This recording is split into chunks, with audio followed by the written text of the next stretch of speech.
right then. You just happy you got that new back. That's what she's at. Now I have wallpaper. Well, we use this in here. I know it's not, well, yeah. Think about that stroke guy. Some circle spaces. Oh, the shape's good, but it looks like power.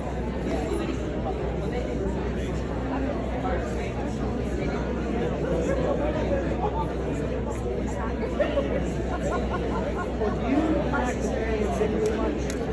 You talk to Mary and Cindy and I talk. And I work with the scene that she did for the OR. I get a quote, something that's under $100. It's just cosmetic. Wallpaper, yeah, a fluff job. It's going to be an I'll push it. Okay.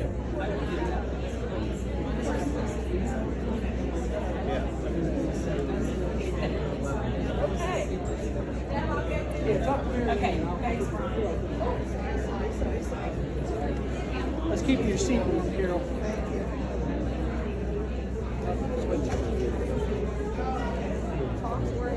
Okay, I'll start. Sounds great. Yeah, perfect.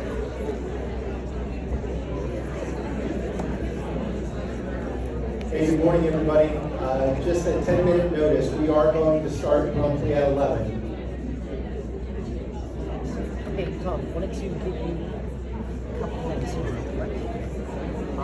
You can give these two. I was thinking you and Ken. You want one for Ken too? Workbooks.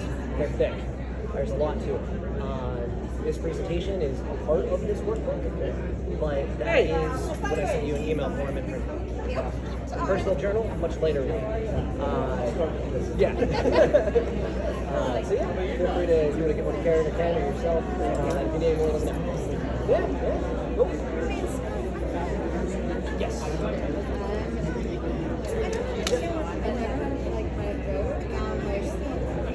Like we've lost between inpatient and outpatient in the last 2 years.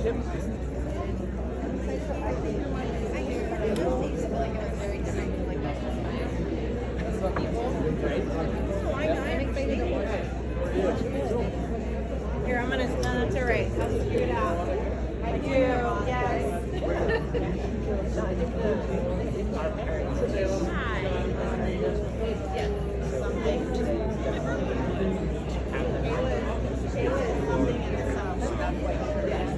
So I'm gonna use the restroom real quick myself. Okay. Manager, yeah. Other guys, they can go.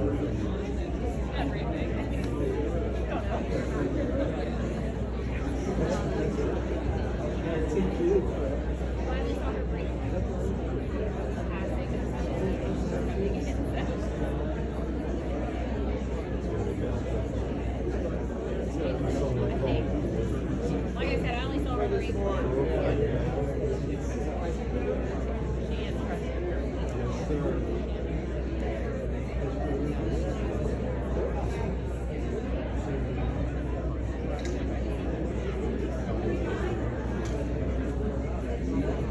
How's it going? Y'all good to go up here? Yeah. With everything? They show you the microphones, everything? I think so. I think they should Steve. Yeah, I didn't show him. Are you going to be using a clip on or you want to hand?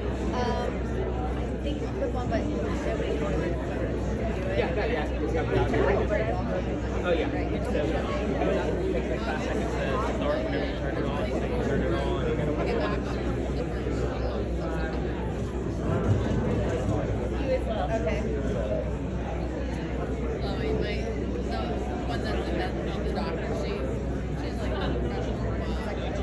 Oh, yeah.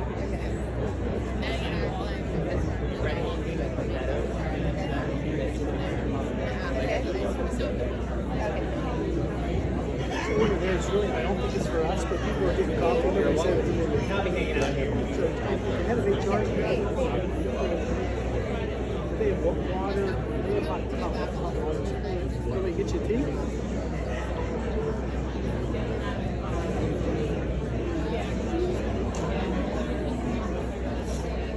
Ladies handing these out. Mental fitness, achieve your full potential.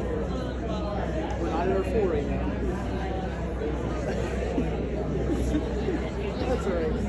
You have a large support group that'll keep you intact.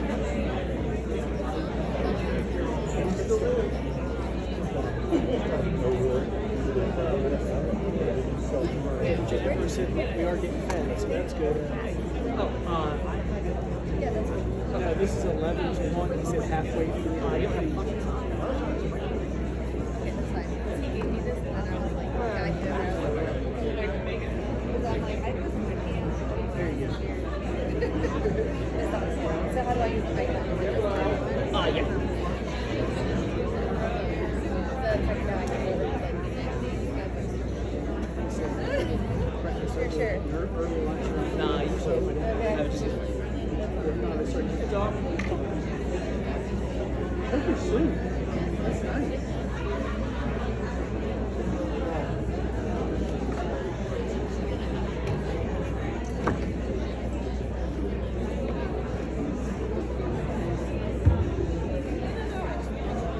I saw that post on Facebook about like harassing somebody speaking for like senior citizen. Am I supposed to do it? Yeah. you got to second it. I second it. I will. I will second it. I was Yeah. gonna go, oh, this would be perfect, and then there, you already wrote, so I'll second it. There are a lot of, I didn't know that like a lot of corporations did stuff like that. Yeah. Yeah. Yep. Definitely. Yep.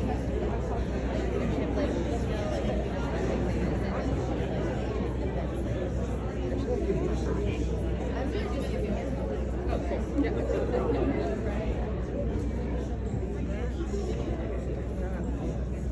And that same thing whenever you're ready. And then give yourself 5 seconds and then it'll be good to go. Okay, perfect. You're welcome.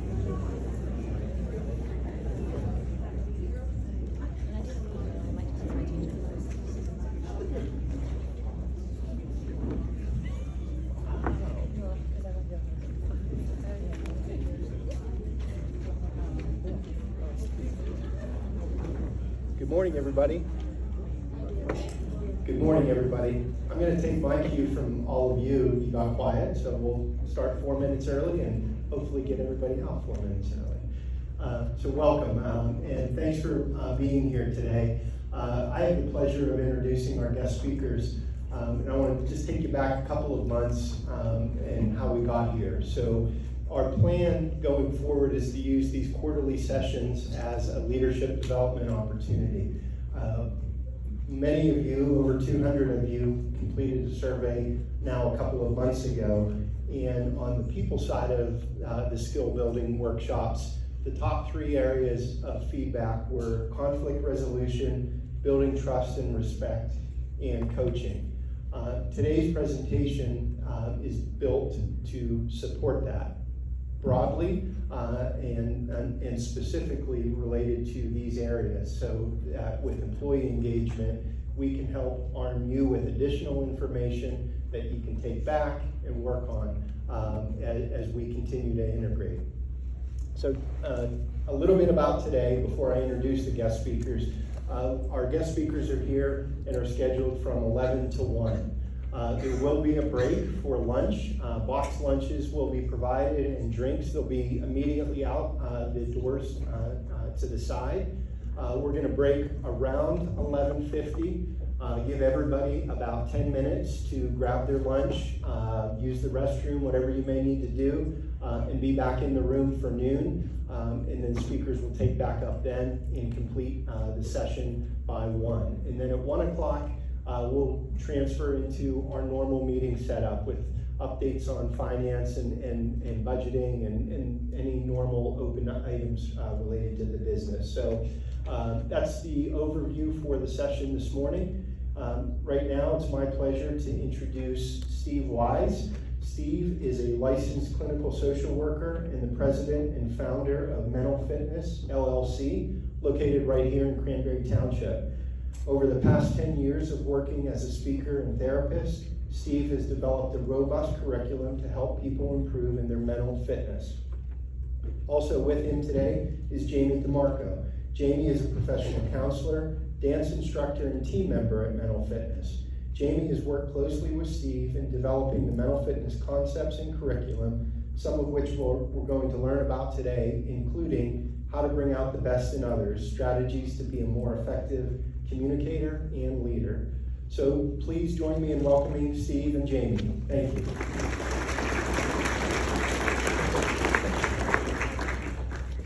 Hi everyone, can everybody hear me good? Awesome. How's everybody doing today? Not bad? Before lunch? My goal today is basically to share with you some statistics, stories, and strategies to hopefully help you be a better leader. But if I'm being honest, there are a lot of people in this room who are every bit as qualified to lead this presentation as me. So with that being said, what I want to do is offer strategies to help you bring out the best in others from a different perspective. For the past 10 years, I've been working as a therapist, and I've been trying to bring out the best in my clients. And over that process, I've found some things that work and some things that don't work. And today, I just kind of want to share with you all what works. So, with that being said, I am Steve Wise, Independence Health. Thank you for having us, I appreciate it. This is myself and my wife, Teresa. We are from Pittsburgh. My wife is a doctor herself, so I do hear some medical field stories from her. This is our son, Wesley. He is into hockey. This is my daughter, Madison. She just turned 3, and she's trying to keep up with him. More on her later. And then myself. So I started Mental Fitness back on October 9th of 2017 as a counseling business. I had the idea for Mental Fitness previous to that around March of 2016. But I'm a licensed clinical social worker and motivational trainer. I'm also a former endurance athlete and certified personal trainer and certified nutrition coach. Now, in my 20s, I did a lot of endurance athletics. And it was a lot of fun. And the truth about endurance athletics is a lot of people say that any athletic event is 90% mental. And that's true. I learned a lot more about mental fitness and mental toughness from running than I gained any type of physical benefit. So as I'm working as a therapist, what I find is that when I'm talking with people, I'm using a lot of physical fitness analogies. And I'm starting to try to help them see their mind like a muscle, something that they can train, something that they can condition and harness and hone to an optimal level. And that's when it kind of hit me. That's what I was meant to do. I was meant to help people with their mental fitness and kind of bring this term into the world as a combination of mental health and personal fitness. Since October 9th of 2017, as I started as a solopreneur, we have expanded into a small group private practice, and I'm incredibly thankful and grateful for the team that is now Team Mental Fitness. Speaking of Team Mental Fitness, this is Jamie DeMarco, and I'm gonna let her introduce herself as well. Hi, my name is Jamie DeMarco. I have started with Steve a few years ago, and I joined his business because I'm very much into small businesses, and I love to see them grow. So when he started with mental fitness and the curriculum, I was really excited to be able to have my hand in that. This is my family. We were ice skating. My son, he is going to be 15 in August. And my daughter, she is going to be a senior this year. She's 17. That's my husband, Mike. So I dance at Intensity, I teach at Intensity Dance Academy. I have been a professional dancer myself for years, and then I became a dance instructor. And over those years, I ended up going back to school and becoming a clinical mental health therapist. From teaching dance at Intensity Dance Academy, my biggest thing is that I love community. I think that as a leader, you can bring people together from all walks of life. So 4 years ago, I started the Mars dance team. I have girls that have been dancing since they were 2 on that team, and I have girls that have never danced before. And I feel like as a leader myself, I can take anybody from any walk of life and bring them together into such an amazing program that we've developed over the past 4 years. So that's a little bit about me. I'll turn it back over to Steve. I apologize, I forgot to do the clicker, so hopefully I did like an okay job with the transition. It was great, it was great. Cool. So, that's Jamie. She is going to tell us some stories today too, and she's one of the mental fitness team members that I'm incredibly proud to have on the team. Now, mental fitness, what is it? We're here to talk about bringing out the best in others, but I just want to give you a quick overview of kind of what this is. So we have, according to the Cleveland Clinic, and there's various estimates of this, anywhere from 6,200 to 60,000 thoughts per day. But it's not something we often think about. We think about the calories we consume, it's supposed to be 2,000. We think about the hours of sleep we get, it's supposed to be about 8. The challenge is, in America, we're not very good at probably either of those. We're overweight, generally sleep deprived, and so the question is, why is this? The answer for me is that we don't think about the thoughts we consume and how important that is.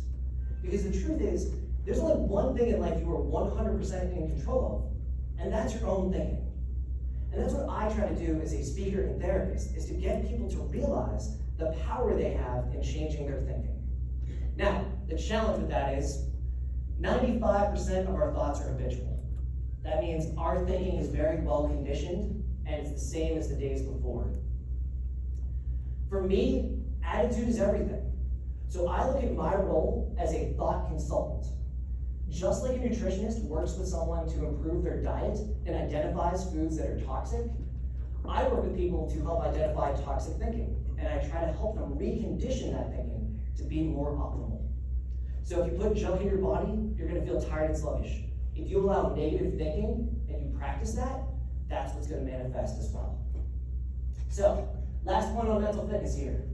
I believe the mental health continuum needs to expand. When we typically think of mental health, we think of two things, mental health and mental illness.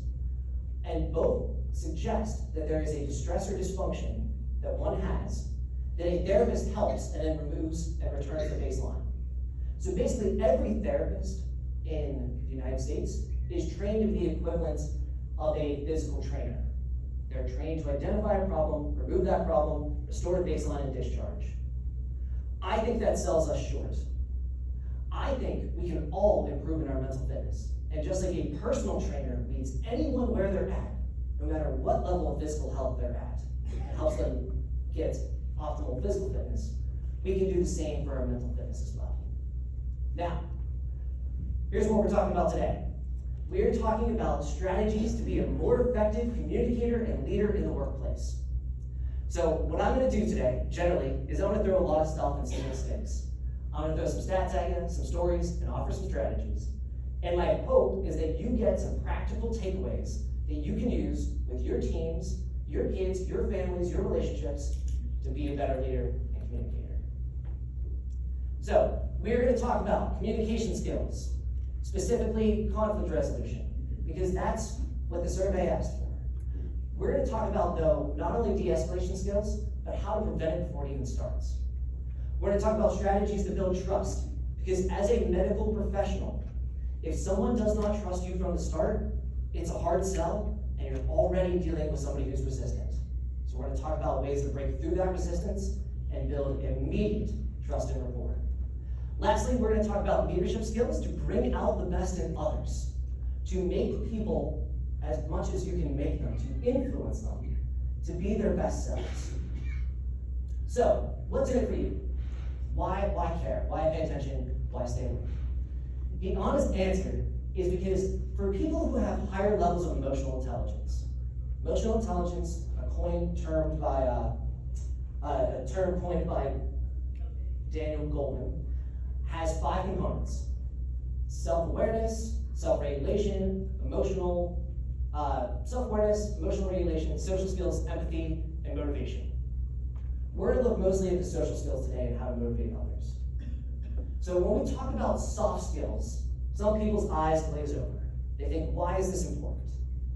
Well, here's the truth. According to an MSN 2016 article, when you have better soft skills, better communication skills, better leadership skills, you're gonna be perceived more positively by others, you're gonna have better family and intimate relationships, you're gonna have better professional achievement, you're gonna have better social relationships in work and negotiations, and you're gonna have better over psychological well-being. That, for me, is a goal worth listening to, right? It's a topic worth talking about. So, there are generally 3 predictors of work satisfaction. Above all, would anybody feel bold enough to try to guess one of the predictors of work satisfaction? Who's feeling courageous? Anybody want to take a guess? A predictor of work satisfaction, what are we looking at? Balanced lifestyle. Balanced lifestyle, so kind of like work-life integration, for sure. What else? Feeling of value. Feeling of value, feeling important, having meaning in your work. Excellent. What else? One more. Sense of purpose. That you feel like your work has passion. I looked at a picture the other day, and it was a spectrum of one's typical kind of 80-year lifespan. And if we start working at 15 and we retire at 65, that only leaves a little bit of the end of the image that we are not working. So if you're not passionate about your work, that's a lot of life to just kind of get through to get to Friday. So, you got most of them. Feeling valued, important, and appreciated as part of the team is the number one thing. People would rather feel valued than make even more pay. We want to feel important. We want to feel as though we're making a difference. 2, relationship with leadership. Now, most of you in this room are leaders and leaders of teams. Your relationship with your team members is going to predict how long they stay and how well they do above any other variable. And point number 3 is level of autonomy. And this is how much trust you put in this person. Do you trust them to do the job as they see fit and provide them service and support to do so? If people can check these 3 boxes about their job, they will hang around and perform well for a long time. If only 0, 1, or 2 of these boxes are checked, they will not hang around as long and will not perform as well. So the overall structure of today is going to hit on these 3 points. How to enhance every one of them for yourself and the people you work with. So, predictor of success number 1, feeling valued and important as a part of the team. Here, there is no cheating the process. Relationships take time. There is no secret magic words that I can offer you to immediately build a trusting relationship with someone. It takes time, it takes effort, it takes checking in, it takes genuinely caring about a person. When I worked as a therapist, I looked to hire other therapists. Clinical skills they're cool, they're all right, they can be taught. They're probably 10% of what makes a therapist a great therapist. 90% of it is, do you care? Can you show that person you care and that you want to help them? People connect with that more than a resume. So that's what I look to build and hire in others. So how do we do this? Well, the first goal is to get to know people's map, and that's what we're about to do here in a minute. A map of someone is their preferences. What are the names of their kids? What's the names of their dogs? What's their favorite sport? What's their favorite cookie? It doesn't have to be necessarily a lot of depth. It can be superficial, but you want to show that you know that person. So, what we're going to do today is we're going to do a little thumb ball, and Jamie's going to lead it. We're going to toss around this thumb ball, and if you catch it, we'll only throw it to people who volunteer. What I want you to do is answer what your thumb lands on. And if you do this with your teams, which I encourage you all to do, the beauty of it is this. You learn weird things about them. You learn like what would be their favorite spirit animal. And it's a really cool thing to know about someone. You learn what their favorite cookie or sweet or favorite vacation spot is. And then they trust you more because you took the time to get to know them as a person, not just as a performance metric. Quick story here, my wife, when she was in elementary school, her best friend just so happened to be the same girl who had the same book bag as her. It was a weird, uncommon commonality. And it oddly built immediate trust and rapport between elementary school children. The same principle applies for adults. If you can get to know someone and know their map better, and you find those uncommon commonalities, like if I presented at CMU and someone went to CMU, trust. We got it, I found it. So as you're learning the map of your employees and team members, look for those uncommon commonalities. So, who's feeling bold? James is gonna throw a ball at someone here. Who wants to take a shot at this with us? So anybody want to play catch? Come on, I love it. All There right, it you is. ready? So wherever your thumb lands, you got to answer. What? Okay. Favorite candy treats? Mine? Yeah, your favorite candy or treat? Dark chocolate. Oh, I do love dark chocolate too. Anybody else? Except for I bought like 70% cocoa and that was real bad. Like that one. Anybody else would like that to me? So, all right.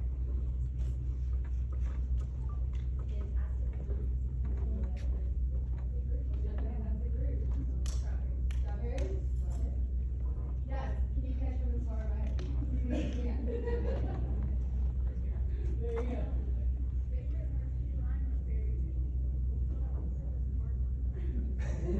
Where did your second go?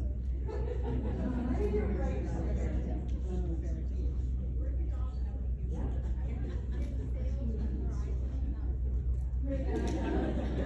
One more. Is anybody else ready to try? Over here? Who wants to go? Over here? All right. You ready? Okay, can we roll it? Okay. You got it. Ooh. Oldies. Is that your favorite too? Yeah. Last one. Anybody? One more? Hands up. No? Okay. All right. So these amazing different questions on this ball got some answers that you probably didn't know about each other. So something like this within your team. So if I was to throw it to Steve, his is. Finest fast food. I have Chick-fil-A all day. All day. I can eat that. He's not like forever. he DoorDashes just sandwiches that we eat in the office. So I do love that. Yeah. I do. So here's the point, guys, and let's give Jamie a quick round of applause for Nobody dropped the ball. Nobody dropped it. I was afraid I was gonna not throw well, so I did good there. So here's the thing: if you can get to know your team better on a personal level, then when you put in a professional request, they're going to trust you and want to do it. But if you don't, they're going to think, who's this person? They don't know me. They don't want to get to know me. They don't care about me. You want to show people you care about them. If they had more time today, I would break you off into pairs and have you answer questions so that everybody could participate in this. But I am not going to do that because it would be a lot. There's a lot of people here.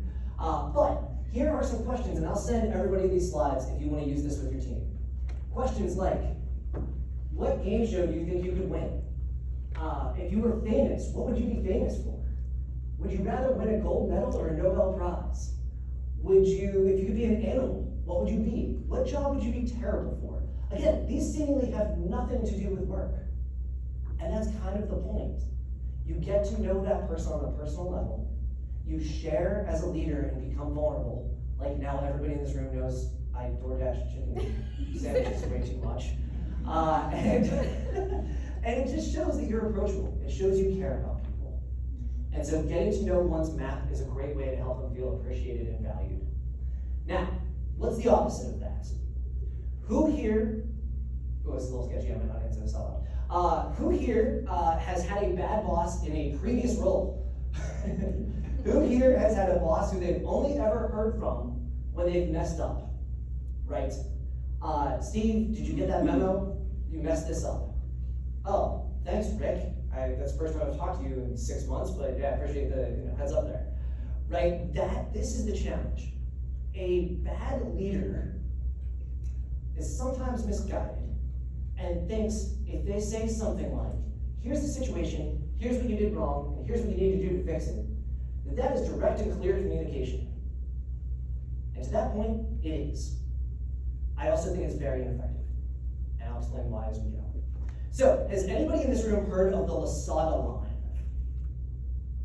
Nice. Okay, so the Lasada line is a scientific ratio. Now, it's been a little under scrutiny, so we're going to go with the spirit of the ratio. It's a little hard to replicate in its perfect form, but probably nobody cares about that more than me because I've looked at the study over years and whatever. The question is, what's the best ratio of praise to criticism to bring out the best in others? Is it that kind of old school football mentality, that old military mentality, where it's I'm going to tear them down, tear them down, tear them down, tear them down, until they are basically ready to quit, and then if they find a way to push through that, they'll find that inner resiliency, and maybe I'll throw them a nugget of positivity then? Does that work?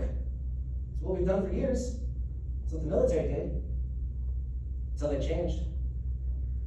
What's the best ratio? Anybody want to take a shot? Give me a shot. Somebody give me a guess. Yes, in the back. 100 attaboys for every criticism. 100 to 1. That is a little overstated, but I like the spirit of where your head's at. Yeah. 9 to 90-10. Okay, we're getting closer. Still a little less. The answer, according to researcher Michelle Lasada, is 6 to 1. Okay? It is 6 words of praise to any one criticism. That's what it takes to optimally help someone reach their full potential. Now, how many of us mindfully think of that ratio when we're interacting with our team members? Probably none of you, because nobody knew about that, which I'm glad we can change today. How many of us mindfully think about that when we're interacting with our kids? Who, as a parent, I feel like I'm constantly just a bumper to my kids, trying to make sure they're safe. But I also have to be mindful that for every criticism or piece of feedback I'm giving them, I want to give them about 6 nuggets of positivity to bring out the best in them. When we break down that ratio even further, it's 2 to 1 to even maintain baseline. Somebody needs 2 words of affirmation, 2 positive pieces of recognition to any one criticism, just to maintain the level they're at. To go lower than that, performance drops. So the military is the one who actually initially studied this, right? And they looked at platoons, and they saw that the most successful platoon leaders in the military were those who were the most positive. And they changed their entire culture to reflect that. So I'm gonna hope that this works. But this is a video of my daughter Madison. This was her 4th time ice skating ever. And she is at the Muse Center here just this past Saturday. And the moral of the story is we're not that much different than 3-year-olds. So let's hope this works. Show me big steps. There you go, show me big steps. Show me your big steps. If you bend those knees, you do big steps. And then you climb. Good job, Madison, keep going. Big steps. Big steps. Lift those feet, Maddie. Maddie, lift those feet. There you go, good. Oh. You got it. You got it. Bend those knees and big steps. Wow, you are moving now. Holy cow. Wow, you got it. All right. Wow, you are moving fast. Keep going, Maddie. Keep going. Keep going. Keep going. You got this. Come on, Madison. Come on, Maddie. You got this. Keep going. Big steps. Big steps. Big steps and slide. Big steps and slide. You got it, sweetheart. You got it. You got it. Big steps and slide. Big steps and slide. You got it, Maddie. Wow. You go, girl. Go, Maddie, go. Go, Maddie, go. Big steps and slide. Big steps and slide. So that is Madison. It's her 4th time skating. I am by no means any type of professional hockey coach or instructor. I'm a dad out there doing my best. And my daughter really loves to skate because her brother skates and she wants to keep up with her brother. When she's out there skating, I am pretty much saying nothing but, you got this, you go girl, you're awesome, you're crushing it, I love you, you're awesome, way to go. We as adults are not that much different than 3-year-olds. I want my daughter to love hockey. I want to support whatever she loves, would be the better way to say that, and she so happens to love hockey. But I want to give her that 6 to 1 ratio, and I want to be mindful of that as a parent. As a leader, what ratio are you giving to your team members? Have they heard from you for a stay interview? Which is to say, hey, I see you're hanging around. You know, I wanted to check in because I care about you. Have you given them words of praise recently? Have you shown them you care and made them feel important? We're not that much different than 3-year-olds. So, give them a good reputation to live up to. This is the fact that the most important word in all of our self-talk is the word that comes after I am. Right? If I think I am depressed, I am miserable, I am anxious, I'm going to project depression, misery, and anxiousness. What we can do for our team is we can tell them, you are awesome. You are a force, you're a beast, you're an expert professional, you're a trendsetter. I wish I had 10 of you on the team. If that's not your style, when I tell Madison, I say you're a beast, my son loved that. She says, I'm not a beast, I'm Maddie. And I'm like, you're Maddie, you're crushing it, girl. If that's not your language, it can be a little more professional. It can be, I respect, I admire, I wish I had your ability to, I noticed that, you did this thing very awesome. I appreciate that. I have a clinician who works with us named Jess, and yesterday I saw her in a passing of the guard at 6 o'clock on the hour every hour when therapists exchange clients. And I just wanted to tell her, hey, I don't tell you this enough, but I appreciate how easy you are to manage. You are completely autonomous. I never have anything but praise from clients when they talk about you, and I notice that and I appreciate that. That's it. I had 30 seconds to talk to her. I wanted to give her that honest feedback. It goes a long way. So, are most leaders good at their jobs? This is where we swallow some humble stuff. It depends on who you ask. So most leaders, 90%, think they're doing quite well at their job when you ask leaders directly. When you ask employees and other team members, the numbers go down slightly. Less than 20% think their leader's doing great. So what's happening here? Well, one, there's this illusion. And the illusion is that we as leaders, and this is just normal psychology, we tend to overestimate how much praise we're giving our team versus the perception of what they feel they're receiving. So we as leaders tend to think, I'm doing a very great job at offering my team praise. But when we actually ask the team members themselves, not all of that is being perceived in the same way that we're perceiving it. So how do we fix that? Two things. One, you want to over-communicate. Good communication requires repetition. So Adam Grant is a professor at the Wharton School of Business in Pennsylvania. He says that data show that leaders are 9 times more likely to be criticized for under-communicating than over-communicating. So don't be afraid to say, if I'm giving my team positivity, maybe I'm giving them too much. You're probably not.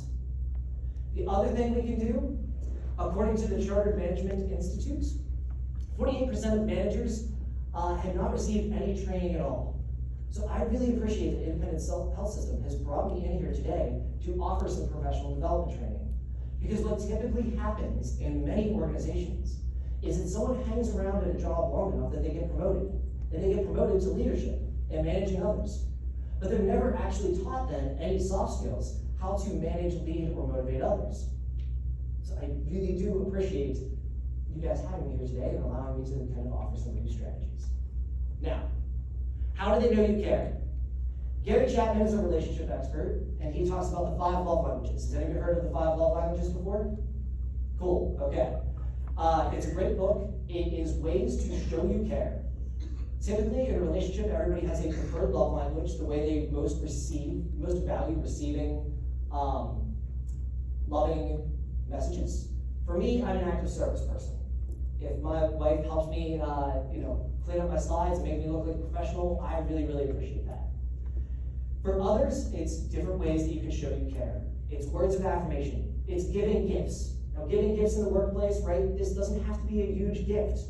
If I know that one of our teammates goes to Costa Rica often, and I buy a $5 mug on Amazon that says Costa Rica is my happy place, that goes a long way.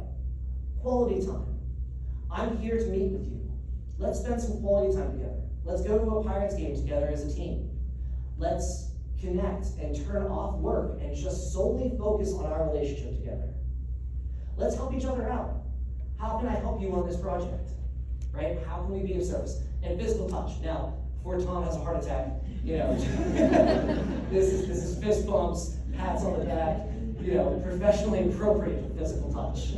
But these are all great ways to show you care. Recognizing strengths. Little acts go a long way. This could be something as a sticky note on someone's desk that even if they're not there, because you don't run into them at that 6 o'clock hour, you leave with them and show them you care. It could be an email in a virtual world. This email has nothing to do with bugging you to get something done. This email just says, I appreciate you. One other way to do it, there are 4 tendencies of personality. If I had an entire 2 hours, I could spend an entire 2 hours on this. But I'm going to give you the very condensed 2-minute version. According to Gretchen Rubin, author of the Happiness Project and the 4 Tendencies, there are 4 tendencies of personality. And this is a quick way to identify strengths in yourself and in others. Upholders. So the matrix to understand this, it's do you say yes or no to external expectations? Do you say yes or no to internal expectations? So an external expectation is meeting a work deadline. That's an external expectation. An internal expectation, an example of that is following your own diet. Upholders do both. They meet work deadlines and follow their own diets. My wife is an upholder. My friend Howard is an upholder.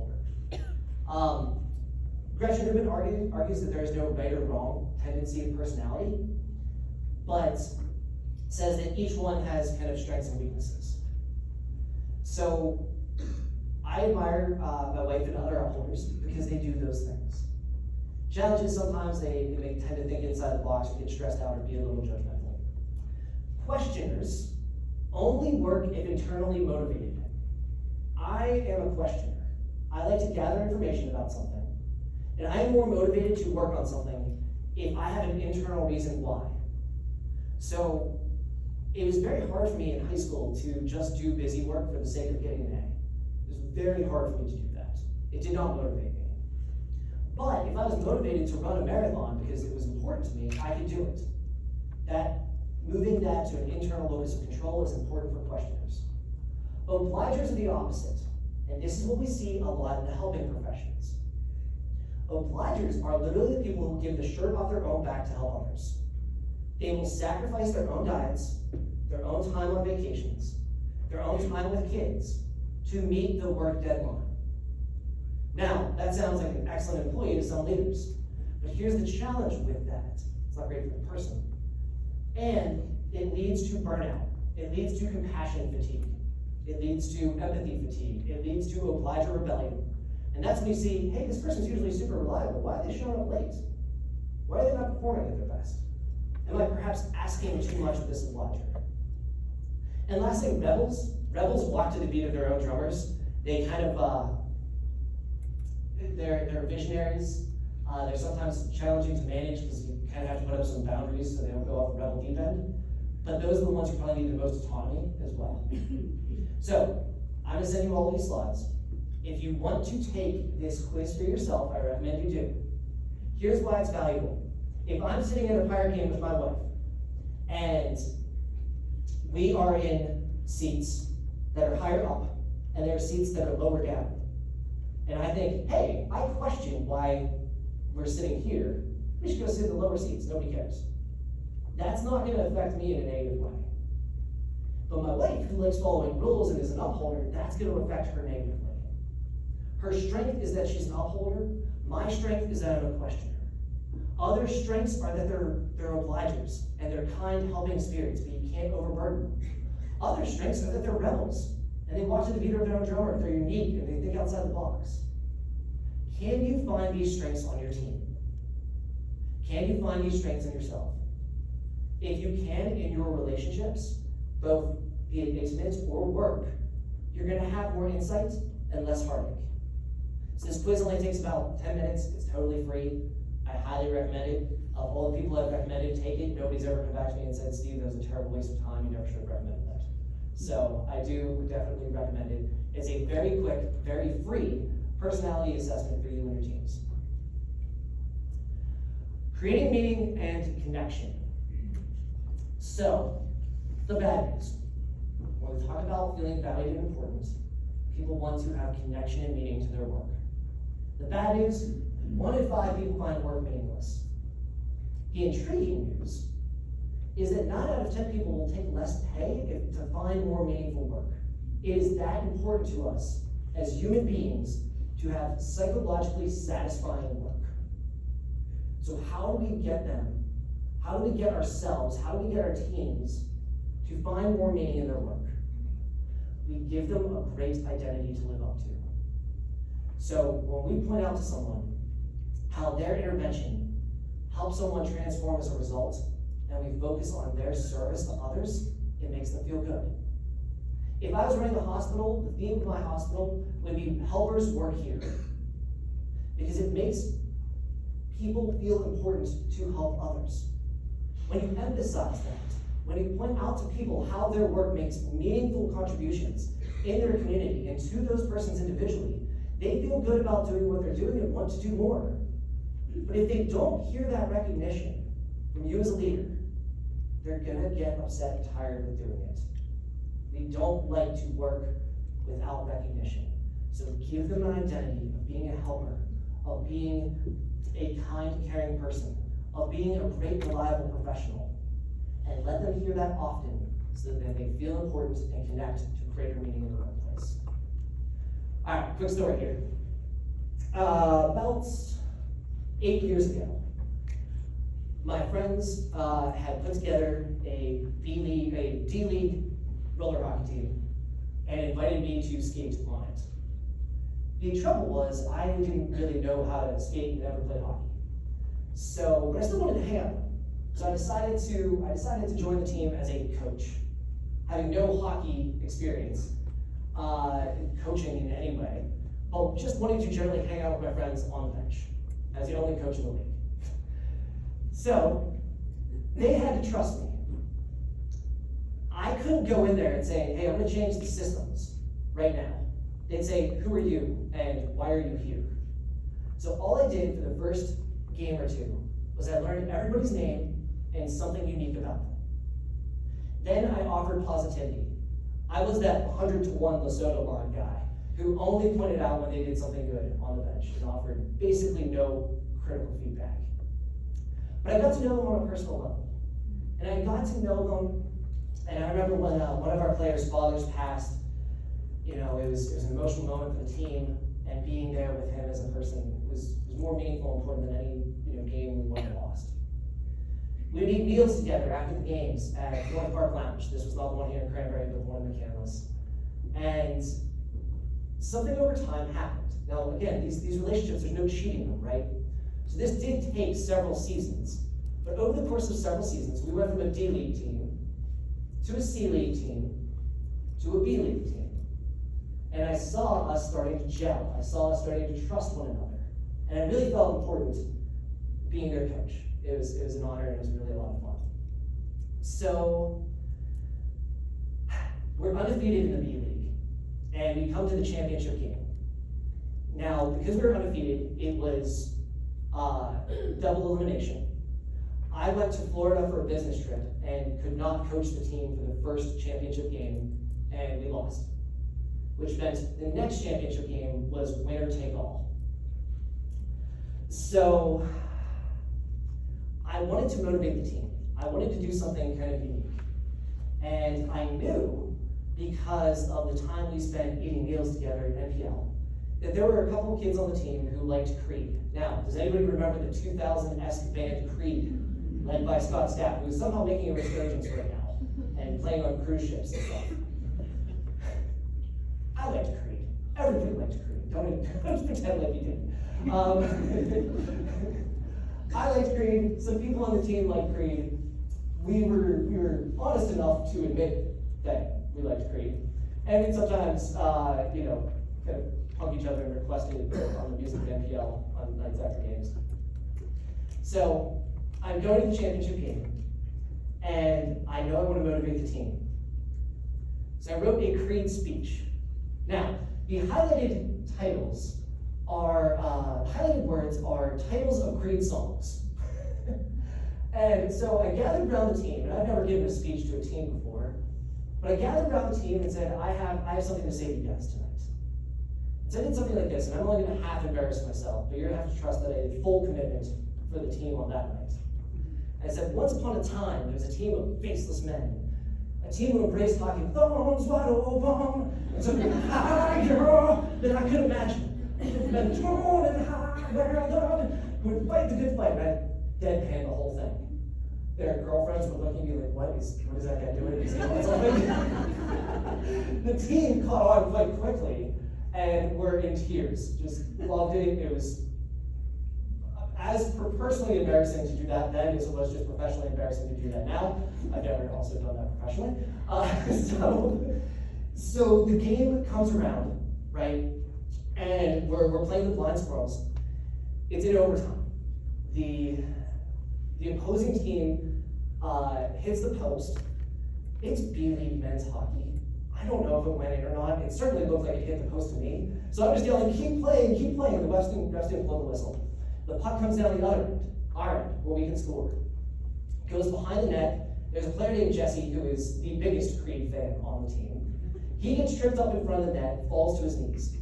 The puck comes from behind the net, squirts to him. He shoots from his knees and scores the game-winning goal in overtime. We are the champions of the B-League.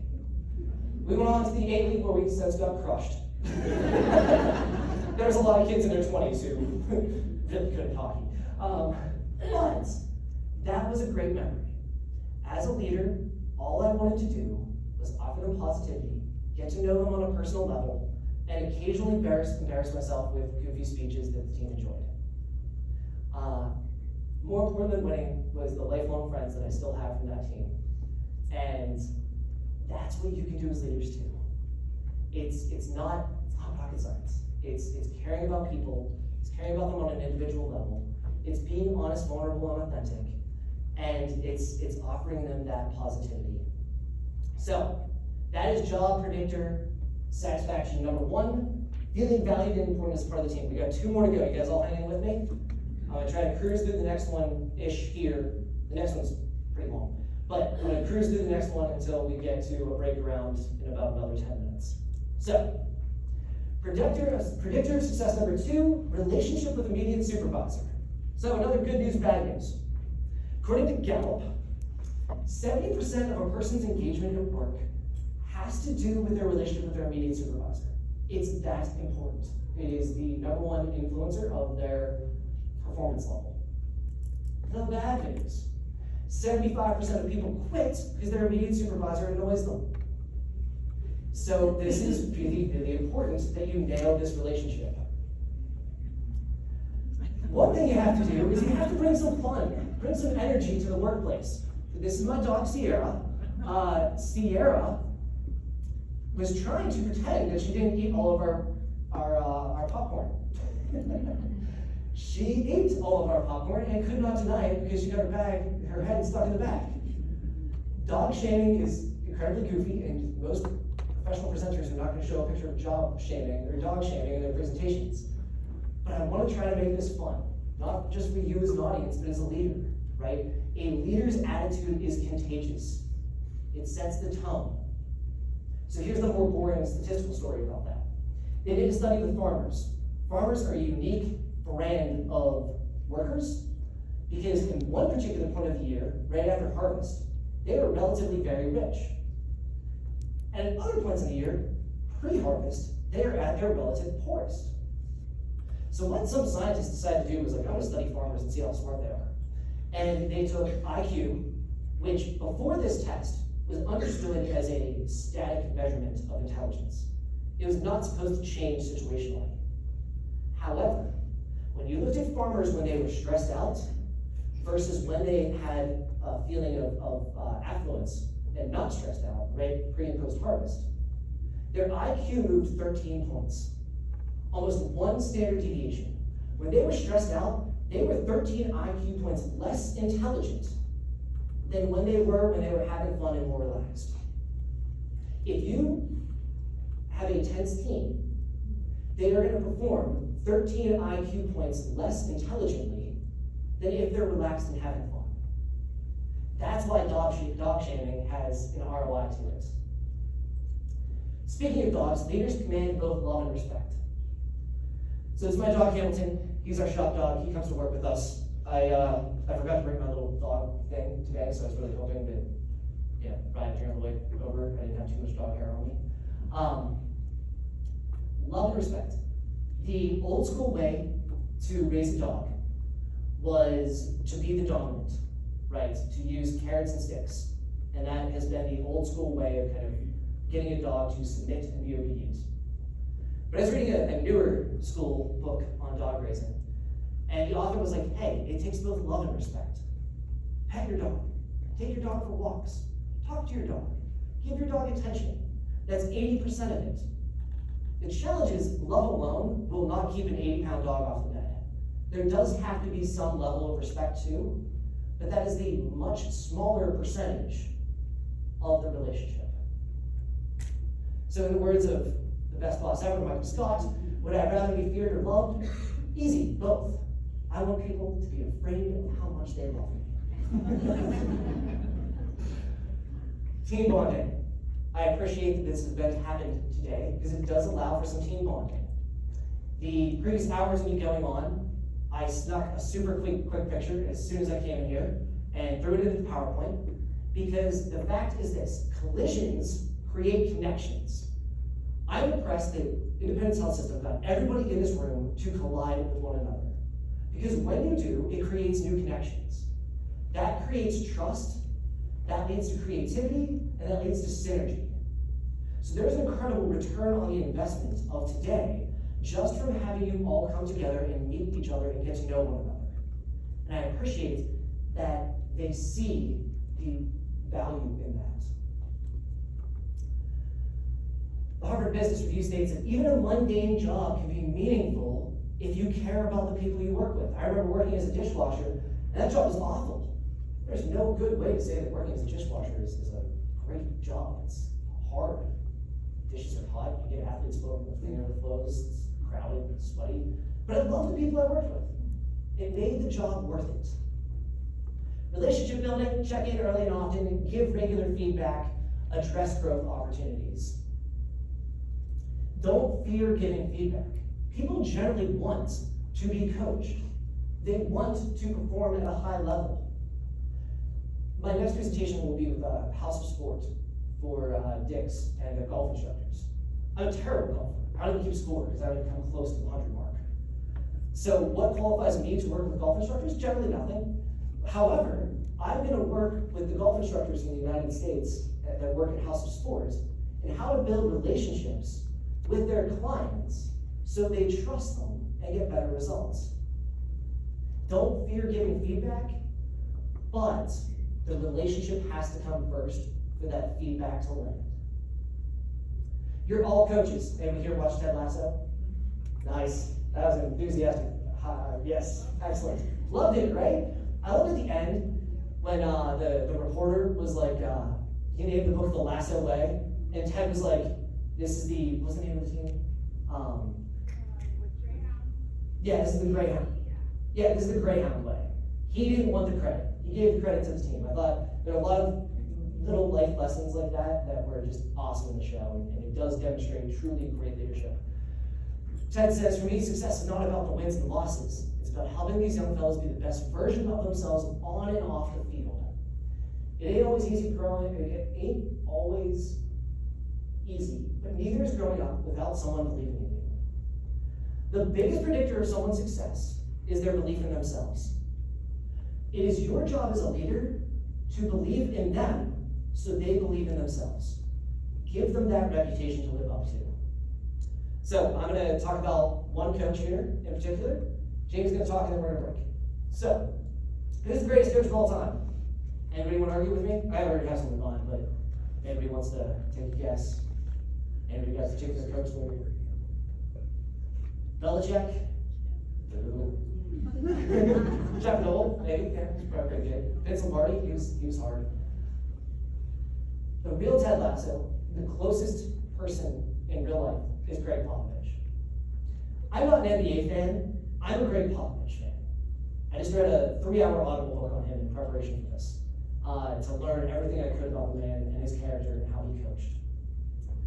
So Greg Popovich has been the coach of the Spurs probably close to 30 years now. I think he started around the early 90s with like David Robinson, the Admiral, and then they drafted Tim Duncan. And they ended up winning 5 championships over a span of 20 years, which isn't truly probably like an amazing dynasty when you look at 5 championships over 20 years. It's nevertheless impressive. But here's the most impressive thing about Greg Popovich to me. If you do a study of coaches, they tend to win as much as their talent. So like the Yankees have a huge budget, so they have really talented players, so they tend to win a lot, right? They have the money to spend, so they buy the talent, so you would expect them to win, and they do. Generally, every coach wins about as much as you would expect, except Greg Popovich, who is an outlier and wins way more than you would ever expect for a low-budget ball club and in San Antonio. and for the talent he has. So how is Greg Popovich a statistical anomaly of coaching? He does it 3 ways. He has great systems. Every time you pass the ball in the NBA, I believe you're passing away something like $17,000. It is a league that is incentivized for people to score, to make more money. So when you pass the ball, you're passing away $17,000. It's a lot. His teams relied on great passing. He did not allow drama. There were no Antonio Browns on the Greg Popovich teams, right? He hired for character. He looked at work ethic. He didn't have any particular superstars. He hired people who were humble but hungry. And he treated teams like family. Now, I'm always cautious to say that work can be treated like family, but I want to say that family is more important, right? We never want to say work is family. That's unhealthy. So, a couple quick stories about Greg Popovich. Greg Popovich had an assistant coach named Mike Brown. Mike Brown, at one point, was going through some family and marital issues and called up Pop and said, hey, I'll be there for the plane. I'm just going to be a couple minutes late and going through some stuff. Pop said, no, you're not. You're not coming on this plane. He said, yeah, I am, Pop. I'll be there. Just going to be like 5 minutes late. He said, no, you are going to stay here with family. If you come on this plane to this trip to Chicago with the team, you're fired. He threatened to fire a coach if he didn't prioritize family over the team. I thought that was awesome. It shows his character. He's giving his coat to a homeless person. If you read about Greg Popovich, he does all these just very pro-social justice things that just show his character as a person. But the best story about Greg Popovich comes from 2013 and 2014. So at the time, the Spurs had won 4 championships, never back-to-back, but they won 4 championships. They're going for their 5th. In 2013, they are up 3 games to 2. There is 28 seconds left, and they're up by 5. They're playing Miami Heat, who have Ray Allen and LeBron James. They are up with just 11 seconds, and they're up by 5. I think they're close to 11 seconds. They're up by 5 points. But LeBron James comes down and hits a 3, puts it within 2. Kawhi Leonard then gets fouled. Kawhi Leonard is a player on the Spurs.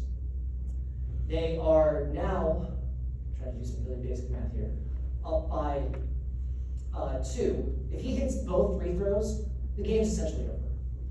He does not. He only hits one of them. The Miami Heat get the ball back. They come down the court. There's a pass to Ray Allen, one of the best three-point shooters of all time, short of Steph Curry. He hits a 3 and ties the game. The San Antonio Spurs were 5 seconds away from winning their 5th championship. The game went to overtime, and they lost. The series was tied at 3. Now, Greg Popovich is a guy who likes Italian-style team dinners. And he had planned one as a celebration that night if the team won their 5th championship. But they lost. The series was tied now at 3. Pop did not cancel the dinner. He said, team, we're still doing this. We're having this dinner. We're not going to talk about the game at all. They cried with each other. They felt demoralized. They went back to Game 7 and did not win their 5th championship. They lost again to the Miami Heat. And in 2013, they did not win their 5th championship. The next season comes, and all of their main players decide to stick with the team. Some of them even took pay cuts to play for Pop. They go to the championship again. It's tied. They're playing Miami Heat again. And the series, the Spurs win the first game, Miami wins the second one. Kawhi Leonard had a particularly not great game. He was kind of underperforming and not getting a ton of points at that time. Greg Popovich says to Kawhi Leonard, this is your team. It is your time to step up. I believe in you. I want you to shoot more. I want you to believe in yourself. The Spurs went on to win their 5th championship in their next 3 games in a row. Kawhi Leonard was the MVP of that 2014 win. They won the series 4-1, beat Miami. They beat Miami because they passed the ball. LeBron James and Dwayne Wade were really good at getting steals, but no human on earth is faster than a good pass. They were like an orchestra. They trusted each other. And they beat the Miami Heat. And they won their 5th championship, and then had another Italian dinner to celebrate. So a lot of great coaching lessons we can learn from Greg Popovich. No one is beneath the leader. When leaders step up and show that no one is beneath them, when I was working as a dishwasher, I remember the manager at the time stepped back and helped me bust out of the weeds with the dishes. I respected him from that point ever since, because he was the kitchen manager. He didn't have to come back and help me with dishes. He could let me struggle. But he came and washed dishes with me. Here in Independence Health System, I'm told that occasionally leaders will serve ice cream at holiday parties. And that's awesome. You're showing that you serve others. And that is the goal of a leader. How can I support you? How can I serve you? Richard Branson says, clients or patients don't come first. Employees come first. If you take care of your team, they will take care of your clients or patients. With that, I'm going to pass the mic over to Jamie here, and she's going to bring us home. After she's done talking in about 5 minutes, then we're going to break for as short amount as we can. Come back here around like 12:10 with some food, and be good to go. All right, Jamie. This is my amazing daughter. Like I said, she's gonna be a senior this year. She is, in my opinion, one of the best dancers, but I'm also her biggest critic, so I can say that. But she's not the norm of what I teach and what I coach and what I lead. The norm is most of my dancers, and I coach about 120 of them at my one studio and 32 at my dance team. Most of these kids aren't gonna be dancers for the rest of their lives. Maybe 10%, 5% if I'm lucky that we'll get from there. But what I say to my kids on the daily is, if I teach you more than double pirouette, I didn't do my job. I think that inspired people inspire people. Inspired people change people's lives. I said to myself one day, if I can change one person's life, I can die a happy woman. I went into that with the mentality of, no matter what I make or what the lifestyle, I should say, I live, I want to inspire people.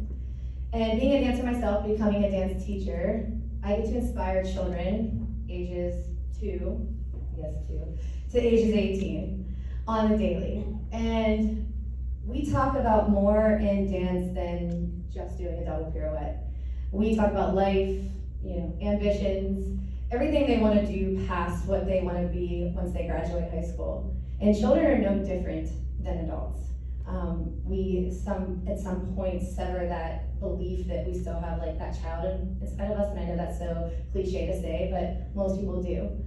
And I say to them, guys, if I teach you more than double pirouette and you leave here today and you graduate or you quit dance and you say, Miss Jamie, that's all you did for me, I didn't do my job. My job is to inspire you to be a better person, to be a leader, and then you then, in turn, can change somebody else's life. So during the year, schools always ask, like, hey, can you write, like, who inspires you? Who's your, who do you want to be when you grow up? And this isn't to boast myself at all, but I always get, like, a stack of papers from parents or pictures. Oh, my child wrote about you. Or I get a letter from my kids, hey, listen, Miss Jamie, thank you so much for all you do, blah, blah, blah. And I read those letters and I take them so serious because I want to see what they say. Do they say, Miss Jamie, you're just such a good dance teacher? And some of them do when they're 5 or 6, but some of them are so much more than that. And I've saved them all over the 20 years of dance. I've saved every single one of them. And I told my husband, if I die before you, and I told my children, I want you to take every single one of those letters that I've ever received, every single one of those cards that have ever been written, and I want you to put them at my funeral. Because I want somebody to read those, and I want somebody to be inspired to change somebody else's life.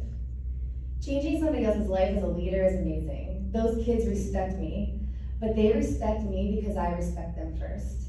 They can teach me more than I can teach myself. They keep me wanting to learn more about dance, wanting to stay up with the times, wanting to be a better person because of them. So when you're with your employees and you are a leader and you feel that, possibly, am I above them?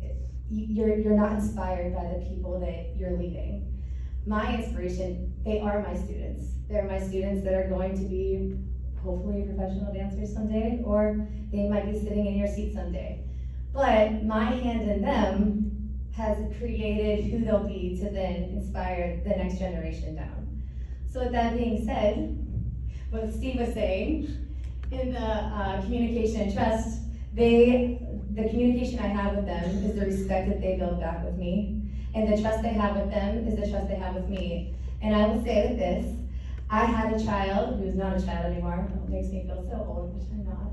But she just contacted me. She graduated from college, and she said, "Miss Jamie, I graduated from college, and I'm so down." And I said to her, "Hope." Her name's Hope, and I said, "Hope, why?" I said, "You're such a fire." She said, "I just got beat down by society, got beat down by adults, and got beat down. I just lost who I was." And she said, "I just wanted to know if you could come and have lunch with me." I haven't talked to her in 4 years, because you inspired me so much as a child. I'm hoping you can do the same for me for the next 4 years. And that call to me is more than anything. So your employees, what do you do to inspire them? And then do they inspire you back? That's my story. And with that, we are going to break for a quick box lunch. If we can be as quick and timely about it as possible, that would be very much appreciated. And as soon as the majority of people are back in the room, we'll start again. Thanks a lot.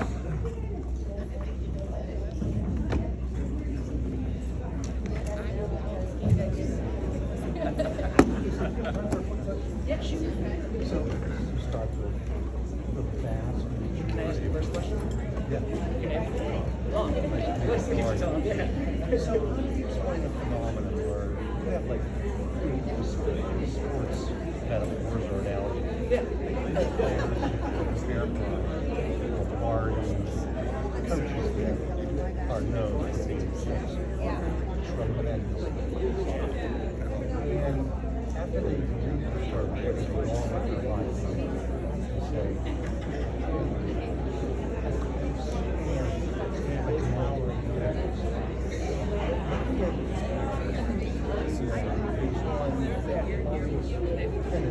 developing reform. So it's kind of a weird phenomenon. I didn't mention this for time's sake, but when Tony Parker started with Greg Popovich routinely made him cry his rookie season. This is a professional basketball player, he's an elite professional basketball player, 19 years old. He routinely cried. Yeah, it's going really well.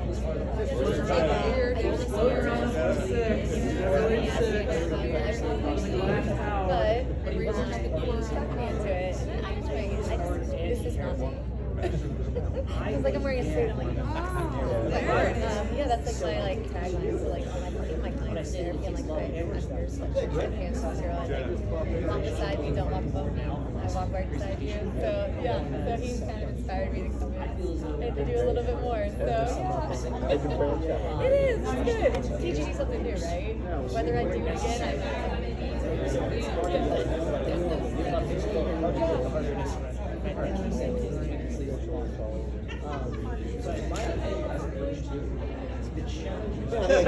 That's all I just heard about it. Shit is alarm says like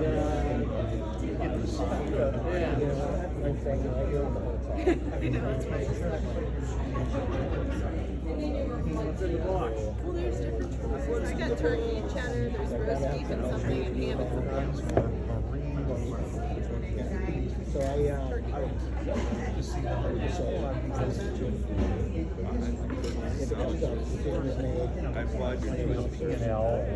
we made our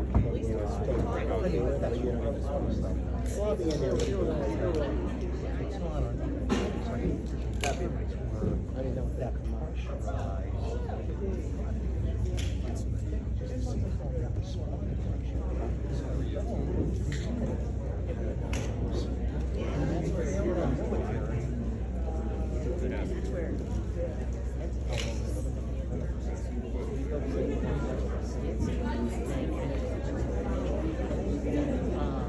So when you look at like in some other presentations, I'll talk about data governance.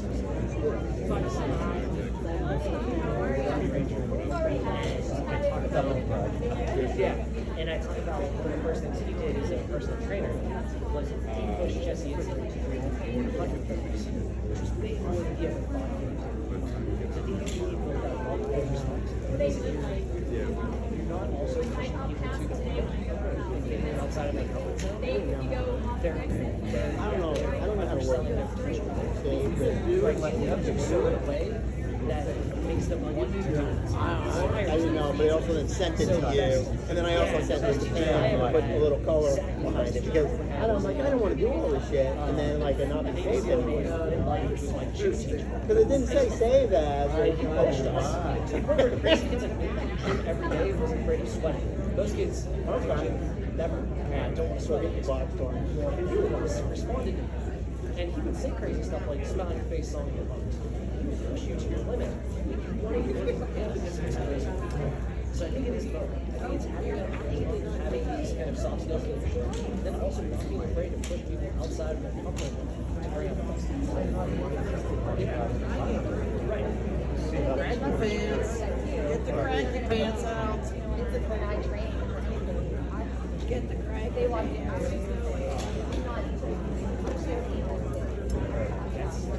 Wait, one Oh, my bad. And so the thing is, I can push her to the head. Did you go out there, Fritzy? Turkey. Double cheese. Double protein. And I think that's Light ranch. Light ranch. You got it. because that's an easy thing to do. Pay attention to these things. I mean, I don't know what your spirit animal is, but like I have to think about it. I've never thought about a spirit animal, but that's something to consider.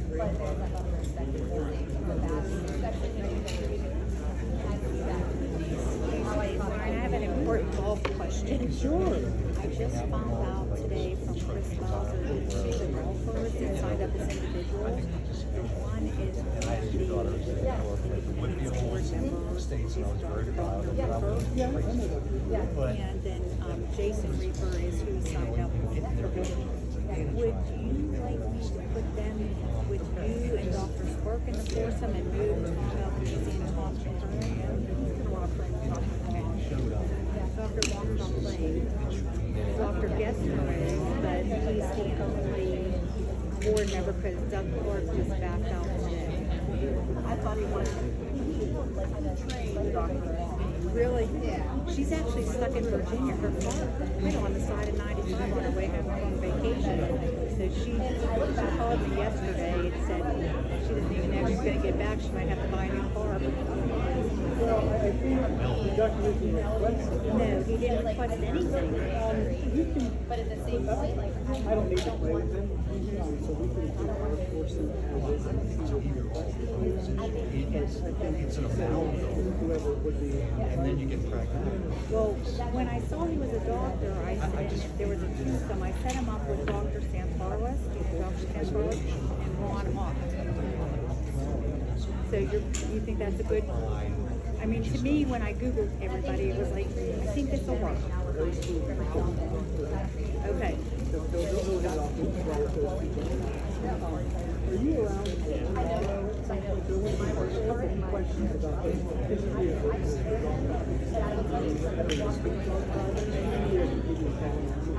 Yeah, I'll be in the office all day tomorrow. Well, thanks guys, yeah, this is really good stuff. Yeah, that's good. And I'll see if I can, like, find anything out background wise that this is only like my second one here with the tropes. Yeah, for me, it'd be, how many years have you had roughly how much you can raise with the golf just for the trail? What other subjects or categories have you surgery, what we did? we have a minute or I was Yeah, because a lot of these people do have a history coming. Okay, I just wanted to check with you about this other thing today because they're putting foursomes together. And yeah, so I wanted to. Okay. We're good, it's all good. All right, thanks. Thank you.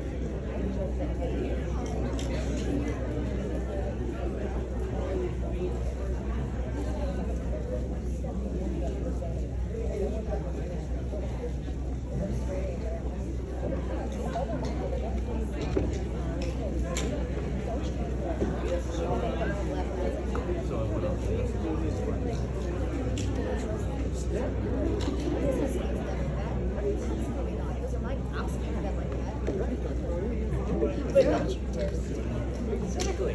Those are my guys, that's my team. That is advocacy 101. They're down. I will, that is my team. Feedback. I think it's good.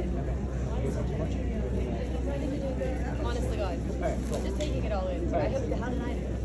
Good. I would not try to use Okay. Yeah. new speakers. Yes. Yeah. Helps them out. So you look at my I think the other thing is that I'm in the studio at pace because I have to. and then Right?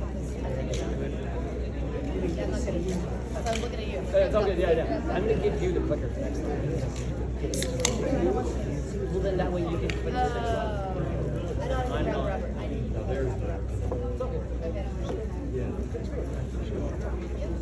No lie. That's what I was telling you. Cool. I got the kids. I'm gonna check in with Tom and probably get going again here in a Yeah. minute. You're doing great. Still water. Yeah.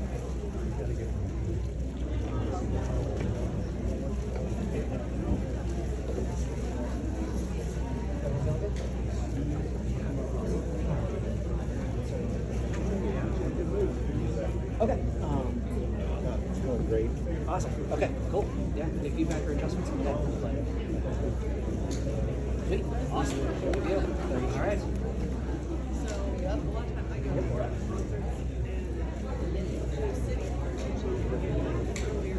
Next part. Very good. Pass along. It's more of the technical strategy stuff. So I tell a couple small stories from it, just do it. And then once they're done with it, we'll get them the stories again. We Apollo Creed. Not bad. Good. Okay, but It's not bad. I talk so much. Rogue gets dry. Yeah, I got you. Mounting that versus how to things you thought they have to love sweeter. Isn't that crazy?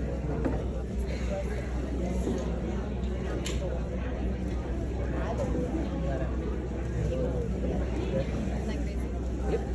Good girl. I think that's the biggest secret of it. How much trust is this?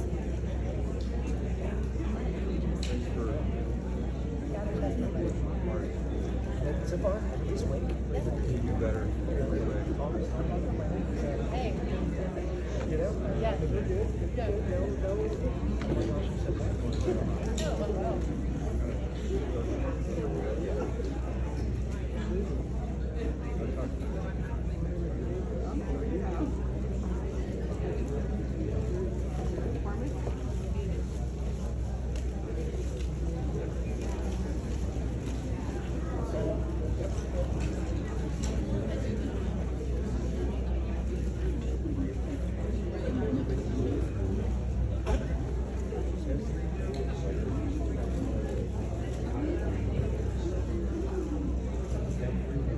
Okay, everybody, I want you to enjoy your lunch, and I'm going to continue talking. I'm not going to be offended as you eat.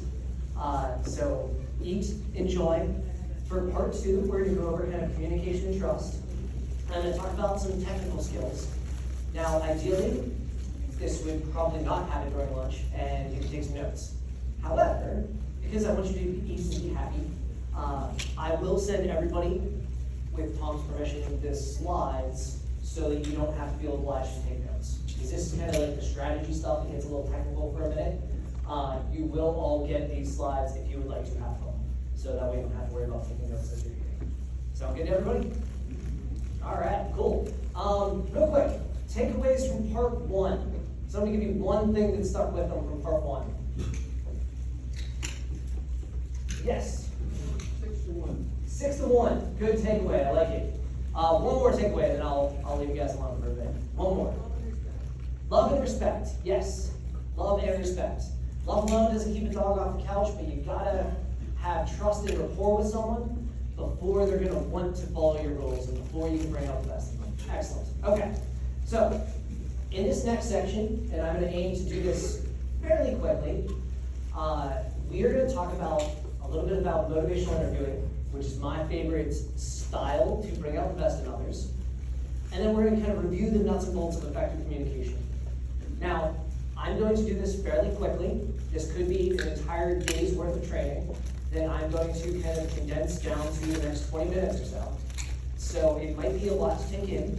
However, I do hope that there are takeaways from this that stick and that resonate.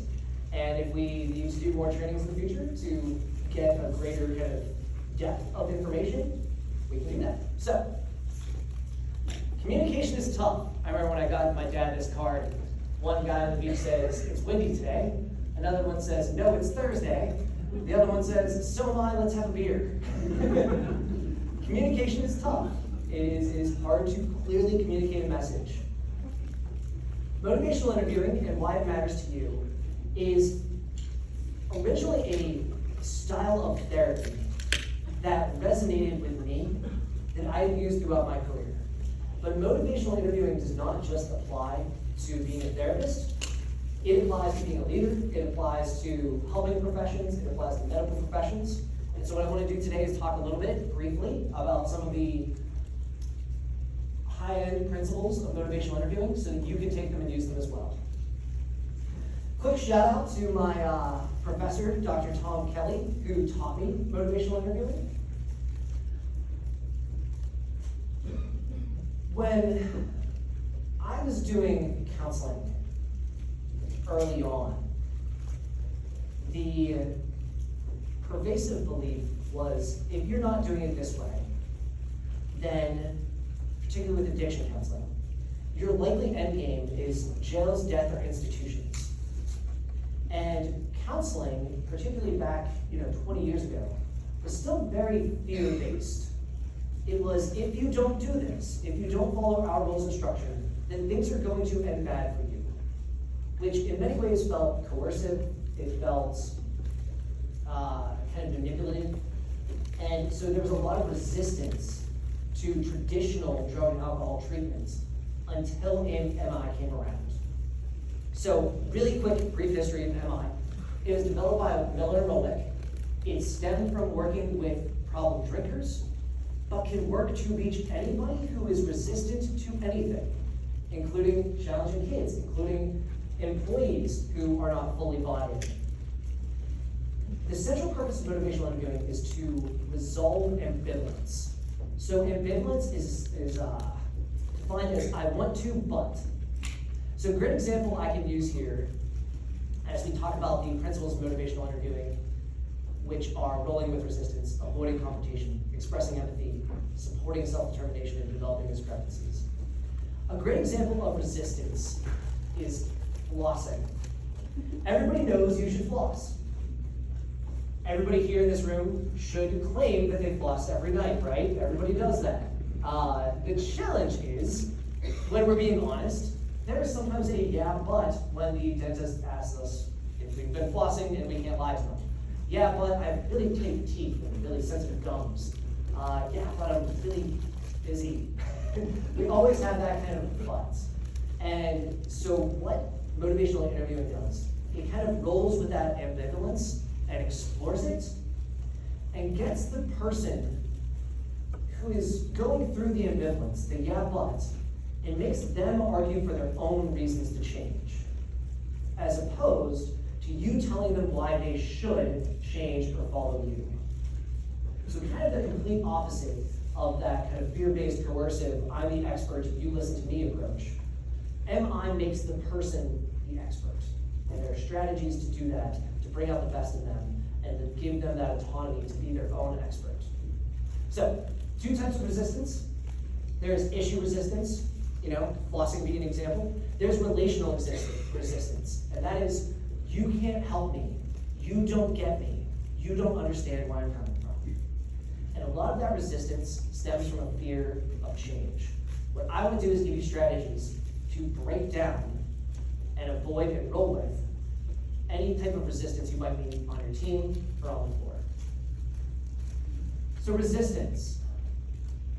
One thing that is our natural reaction when we come across resistance is to try to fix it. It is to say to the person, you should, you ought, you need. You should follow this diet. You should cut this out. You should exercise 3 to 4 times a week.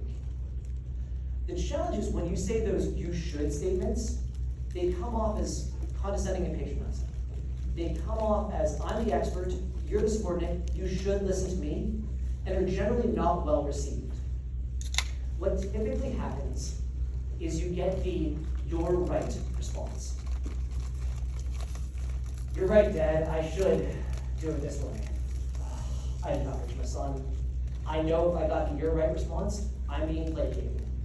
My kids are telling me what I want to hear, but the message is not really been received, and they're going to keep doing whatever they want to keep doing. So how we avoid that is we be aware if we are wearing the fix-it hat. And instead, we try to engineer a "that's right" response. That's right is way better than "you're right." If I get a "that's right" response from a client, they feel heard, they feel understood, and we have alignment in our therapeutic bond. And the number one predictor of their success in therapy is the strength of their relationship with me, with the therapist, right? When I hear "that's right," I know I'm onto something. When I hear "you're right," I know I've missed the mark. Don't blame the pet. Picture Sierra again. When or if Sierra is being a little Shih Tzu and goes and pees on the floor, I want to blame her. That's my natural reaction. However, that doesn't help. A good leader does not blame a team member. A leader looks inward and takes ownership. I don't want to blame Sierra as a resistant little Shih Tzu. I want to look at and think, how can I be a better dog trainer? How can I read a book on dog training? How can I throw a little pee party and give her positive reinforcement every time she goes outside and pees on the lawn instead of on the floor? We don't want to blame the patient, the client, or the pet. But we see this sometimes, and sometimes a sign of burnout. We say this client is challenging, this patient is difficult, this team member is resistant to the message. Your goal is to look inward as a leader and think, how can I reach them better? Removing judgments. Again, labeling. They're disobedient, defiant, difficult. These are often things I hear in a burnt out leader. You want to attack the problem, not each other. I don't want to make it a personal issue with a teammate if they're not doing their progress notes. I would say, how can I help you so we can work together to get these progress notes done in a timely manner? I don't want to say, you're irresponsible and lazy and you don't do your work on time. I'm not going to reach them. I view myself as a consultant. That is my job. I am offering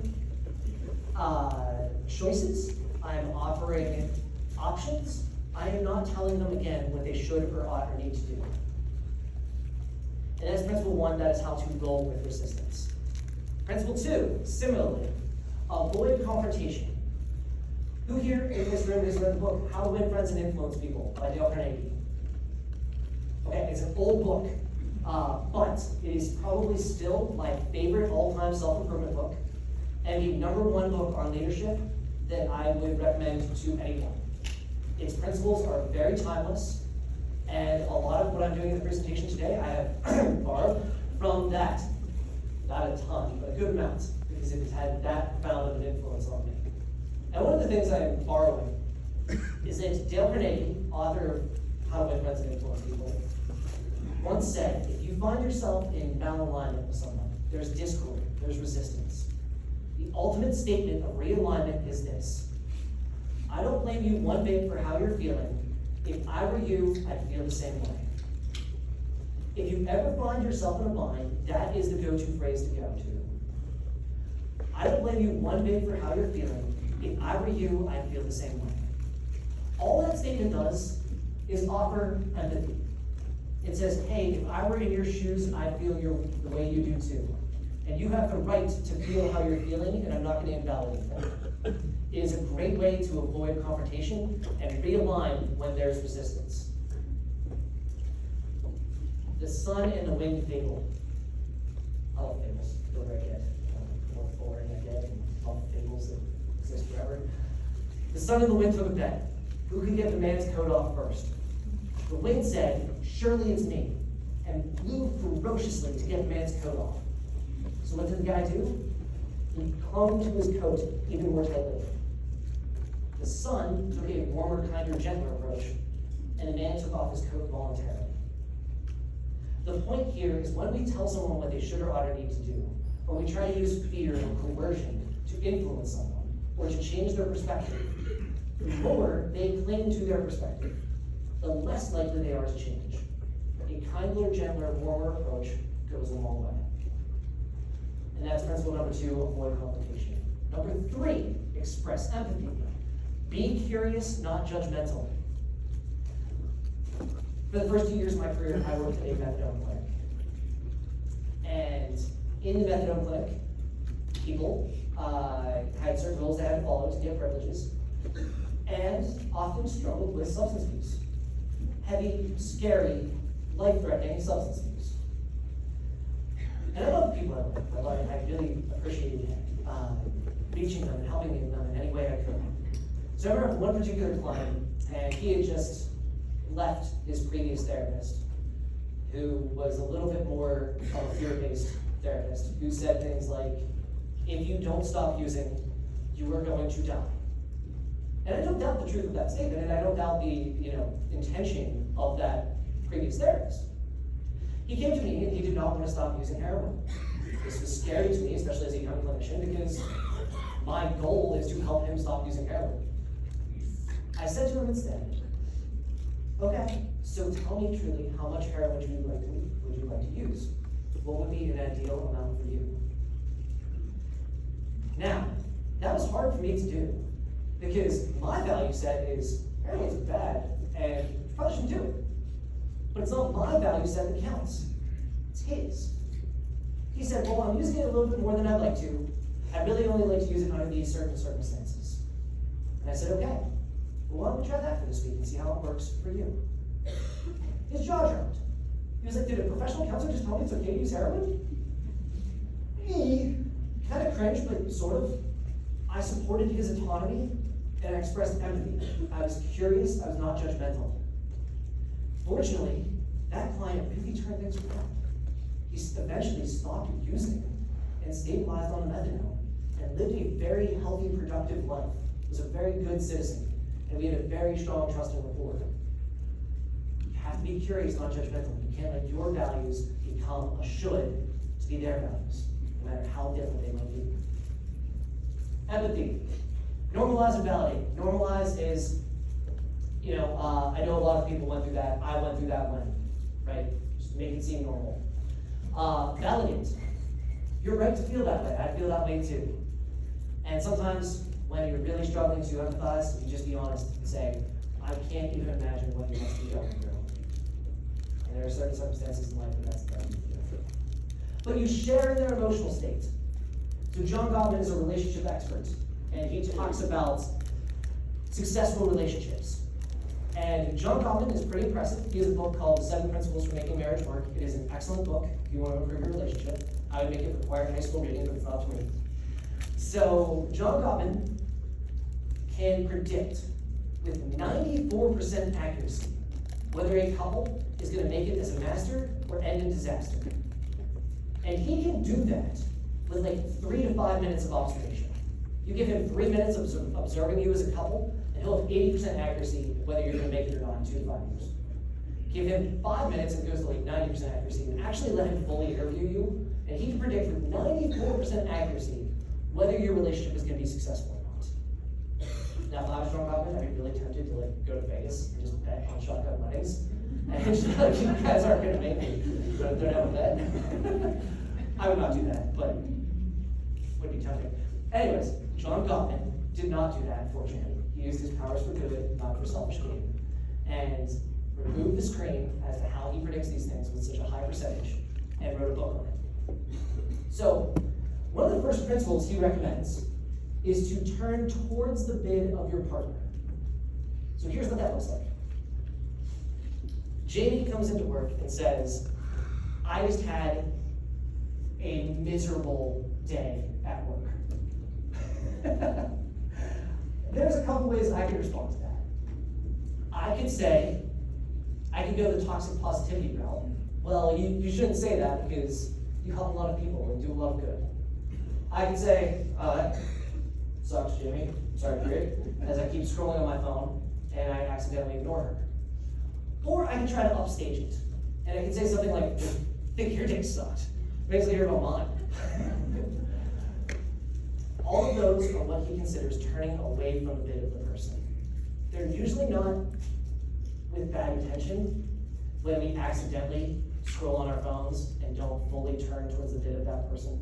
When we accidentally upstage in an effort to relate to that person. Or when we accidentally try to correct it, but it comes off as condescending. What John Kaufman says is the best way to relate to someone is to share in that emotion with them. And I say something like, Jamie, I'm sorry your day sucked. Tell me more, I'm here to listen. That is turning towards the bid of your partner. It is sharing in your emotional state, not upstaging, not half-hearted responding, and not correcting. So, when John Gottman looked at disasters and masters, out of 10 times, these 10 potential bids in which you could turn towards or away from, the masters turned towards the bid and shared in that person's emotional state 87% of the time. Almost 9 out of 10 times. The people he predicted to be disasters, on average, only 3 out of 10, 33% of the time. If you want to relate to someone and you want to build more immediate trust and rapport, share in their emotional state. And be careful not to give a half-hearted response, to accidentally upstage, or to try to fix it. Also, what you're doing is you are hypothesizing. You want to get that that's the right response. So how do we get that that's the right response? We become scientists, and we throw out hypotheses. And we say things like, it seems to me that you're feeling angry. It seems to me that this is a struggle. It appears to me that this is maybe not the right path for us. Or it's, so let me get this straight, because I want to make sure we're on the same page. There are certain prompts and certain language that you can use to get that that's the right response that work very well. And that's how you show empathy. Another quick part of motivational interviewing is OARS. I'm going to go through this quite quickly, but it stands for open-ended questions, affirmations, reflections, and summaries. Open-ended questions are those questions that give you a whole bunch of detailed information about the person that are great for you to learn about their map. So tell me about, describe to me, and then you get that information and reflect it back to them so they know that's what they heard. So I have this on a later slide, but I'm going to tell it now. When waiters repeat back to a person, so this is the order I heard you say, they get 17% higher tips than when they don't. People like to know and like you more when they feel they are being heard. So, you ask genuine questions, open-ended questions that take genuine interest. I'm wondering, I'm curious, it's interesting that. And you take the time to really do that in the beginning. That's open-ended questions. Affirmations. Give them a good reputation to live up to, make the faults seem easy to correct. In the book, How to Win Friends and Influence People, Dale Carnegie works with a student who is struggling in math. And he breaks out some flashcards, and for every one he gets right, he gives a word of positive reinforcement, and for every one he gets wrong, he just puts silently in a pile next to him. No reinforcement. He praises the ones that get right, the ones that get wrong, they come back to later. Dale Carnegie says to the students, you are an incredible artist, and I've seen your artwork, and it's amazing. It's as good as any adult I've ever seen. I am confident within your ability to learn and adapt, you learning math is going to be an easy task. See what he did there? He gave him a good reputation to live up to, and he made the fault seem easy to correct. And then used positive reinforcement for the ones he got right, and kind of let the ones he didn't become a moot point. That kid got awesome at math using that strategy. As opposed to, come on, why are you not getting this yet? That's how you bring out the best in others. You give them those affirmations that make them feel important and capable. You give them a sense of agency, which is defined as their ability, their belief in themselves to do well. Reflections. Again, I can spend a ton of time on this, but there are 4 types of basic reflections. There are double-sided reflections, which is you weigh out the pro and con for them. I hear you saying you want to quit smoking, but I also hear you saying that it's really tough because it's the first thing you grab when you wake up and it's the way you cope with stress. That's a double-sided reflection. Overstatement. Overstatement is interesting when used strategically. It's so you don't want to quit smoking at all, Most people want to quit smoking, you are smoking. If you use a deliberate overstatement, like so you don't want to quit smoking at all, they will argue for their own reasons why they want to quit smoking. It's kind of the Columbo approach, right? You're overstating it so that they argue for their own reasons why they want to change. You can share the emotion. You seem frustrated.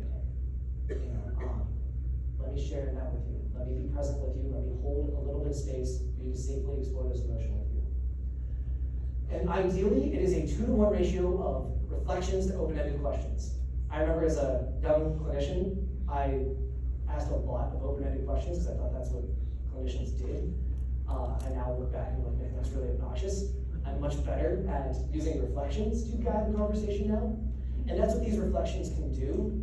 They guide the conversation in a useful way that builds alignment. And like I said, waiters who use reflections get 17% higher tips than those who don't. Summaries is a great way to wrap up the conversation. So what I heard today was, so what OARS means to you is open-ended questions, affirmations, reflections, and summaries. Using OARS can be a great way to express empathy and understanding your colleague's perspective. What you do is you kind of summarize and then you can pivot.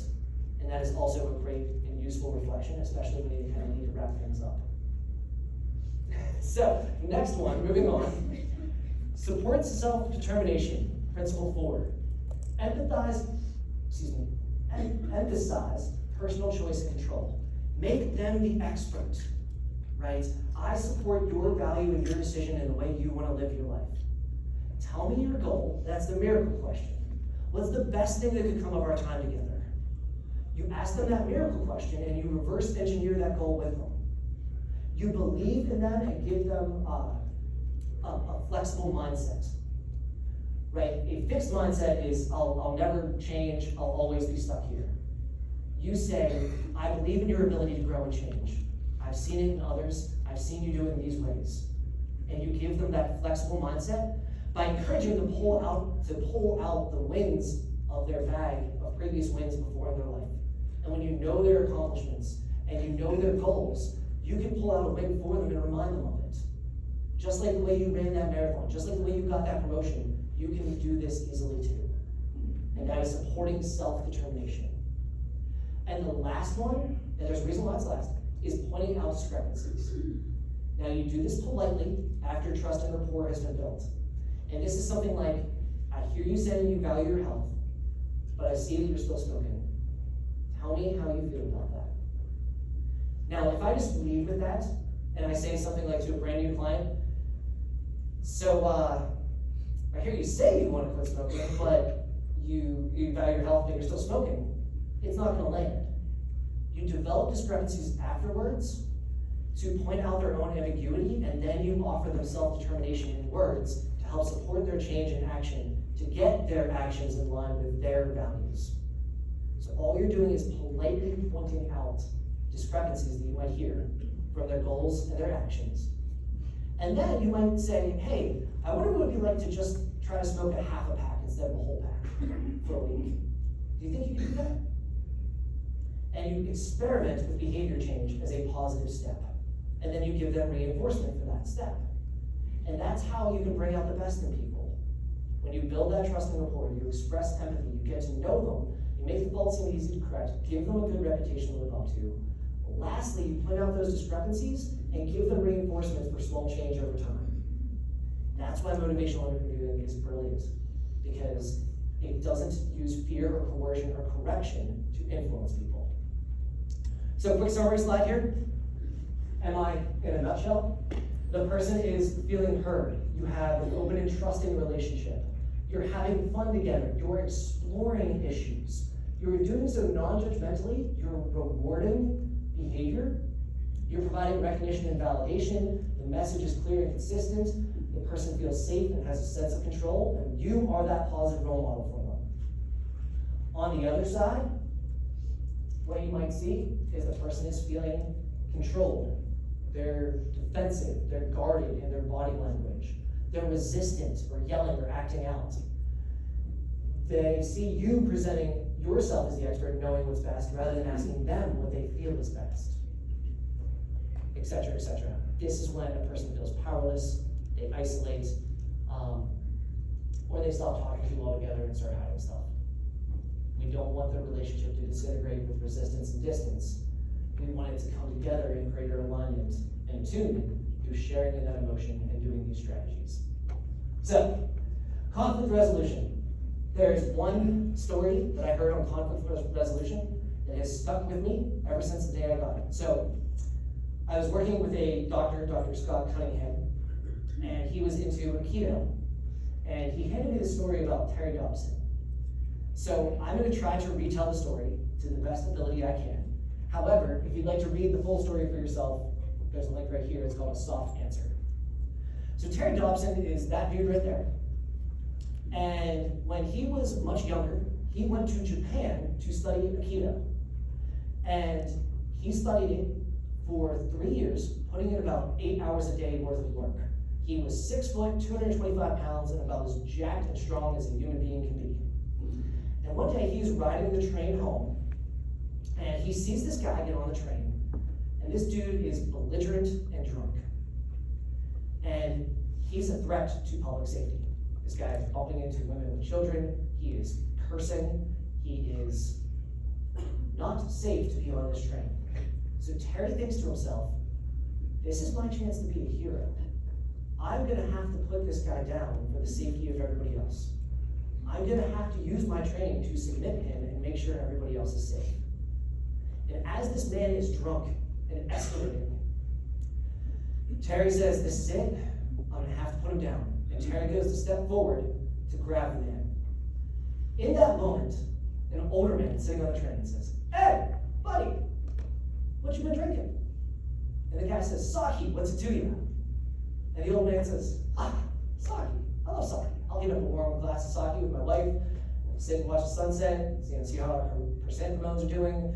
You know, they don't really do well in the cold, and they're a little rough this year, but, you know, sure, you have someone like that too. And, you know, the guy says, I don't have anybody.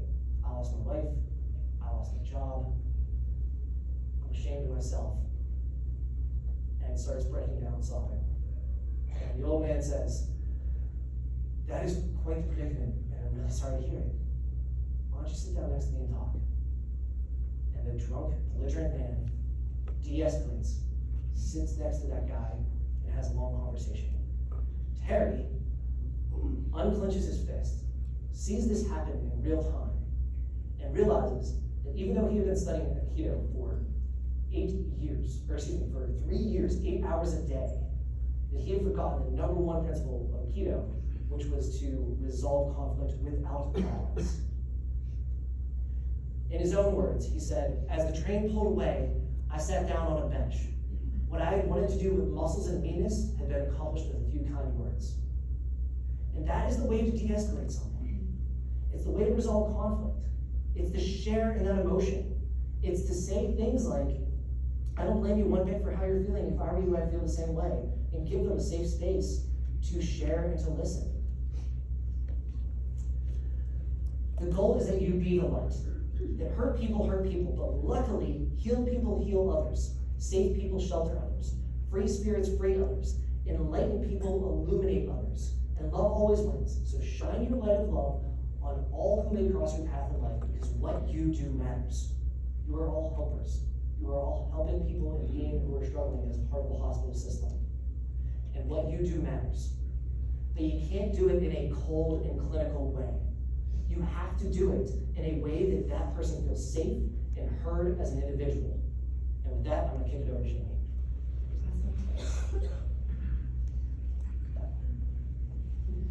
Okay, so I have another story.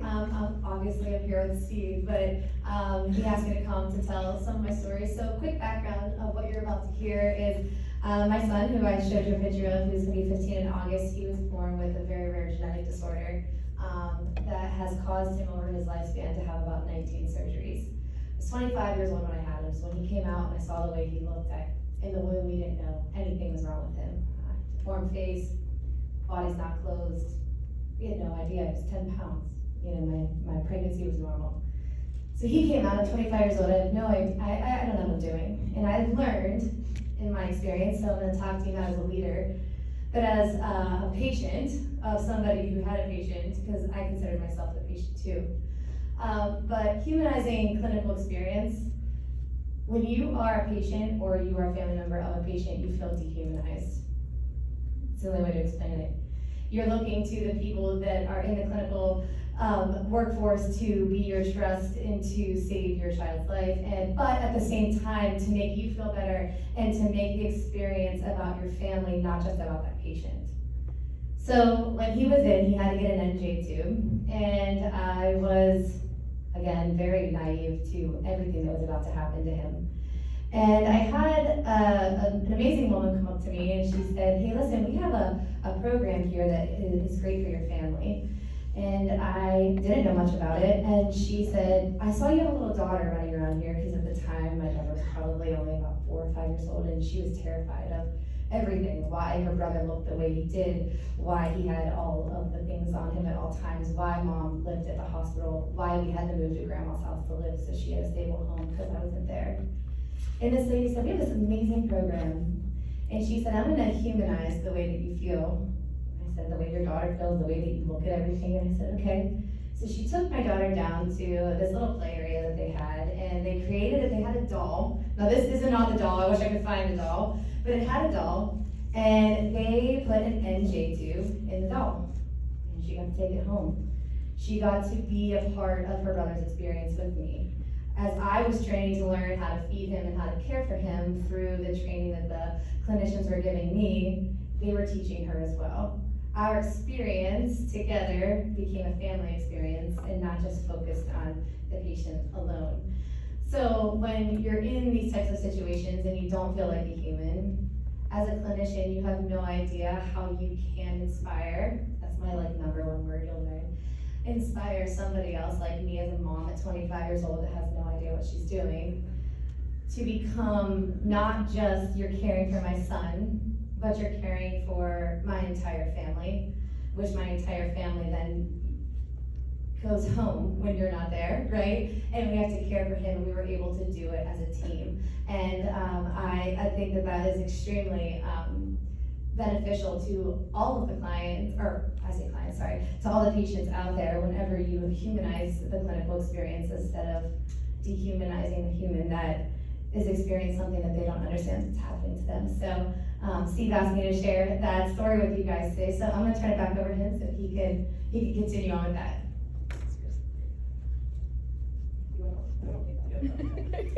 Jimmy, I appreciate you sharing that, your courage and vulnerability to share that story, and how, one person in particular gave you this doll, didn't just look at it as a case and a procedure and protocols, but saw that you were a young mom who was struggling and wanted to, reach out to you and the family. So thank you for sharing that. The effective communication, the nuts and bolts. This is part 2. I'm skipping it. We don't have time.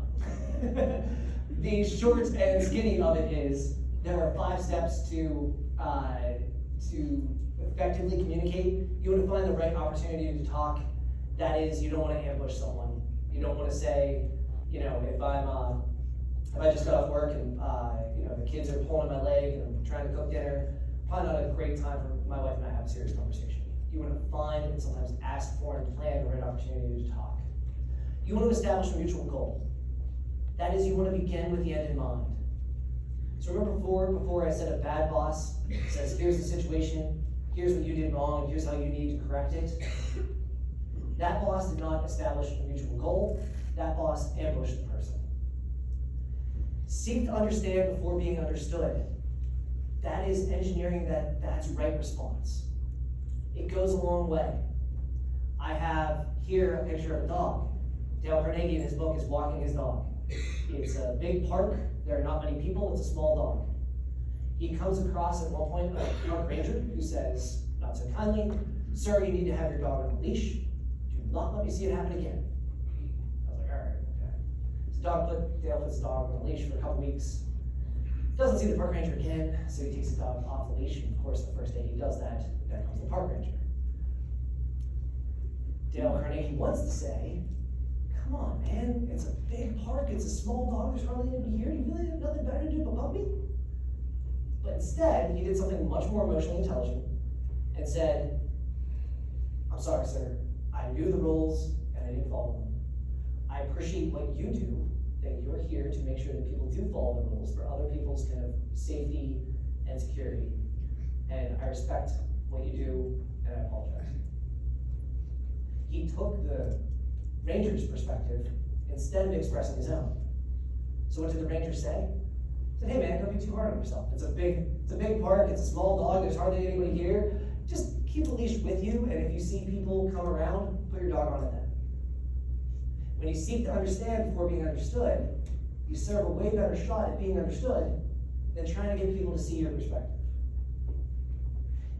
Then when you do have to express your perspective, I disagree goes a lot further than you're wrong.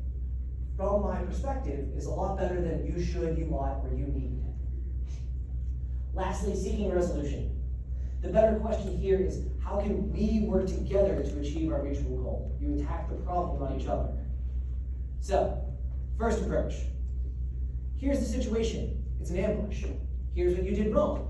I don't care about your perspective. I'm telling you what you did wrong, and here's what you need to do.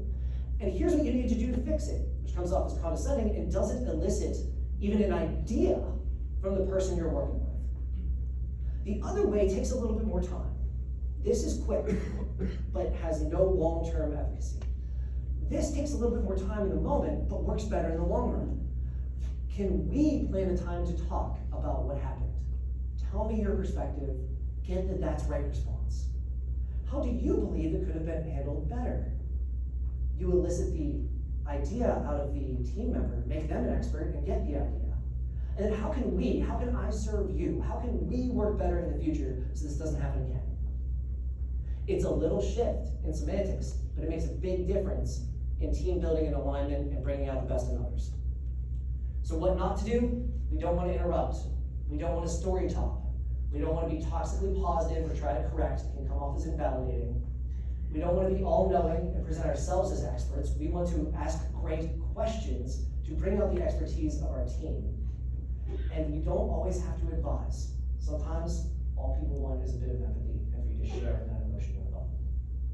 So, 6 quick tips to build trust and rapport.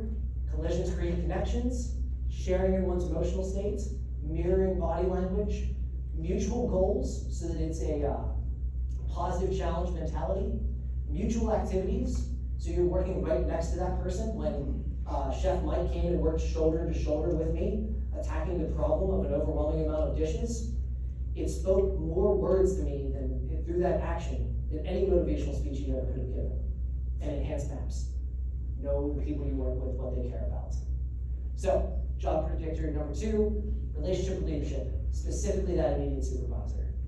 Number 3 is level of autonomy. So quick question, what costs more, retaining someone or hiring someone? Hiring someone, it's a lot more. Entry level, 30 to 50% of their annual salary. Mid-level employees, 150% of their annual salary. For senior level employees, it costs 4 times their annual salary to replace them than to retain them. We want to retain teammates.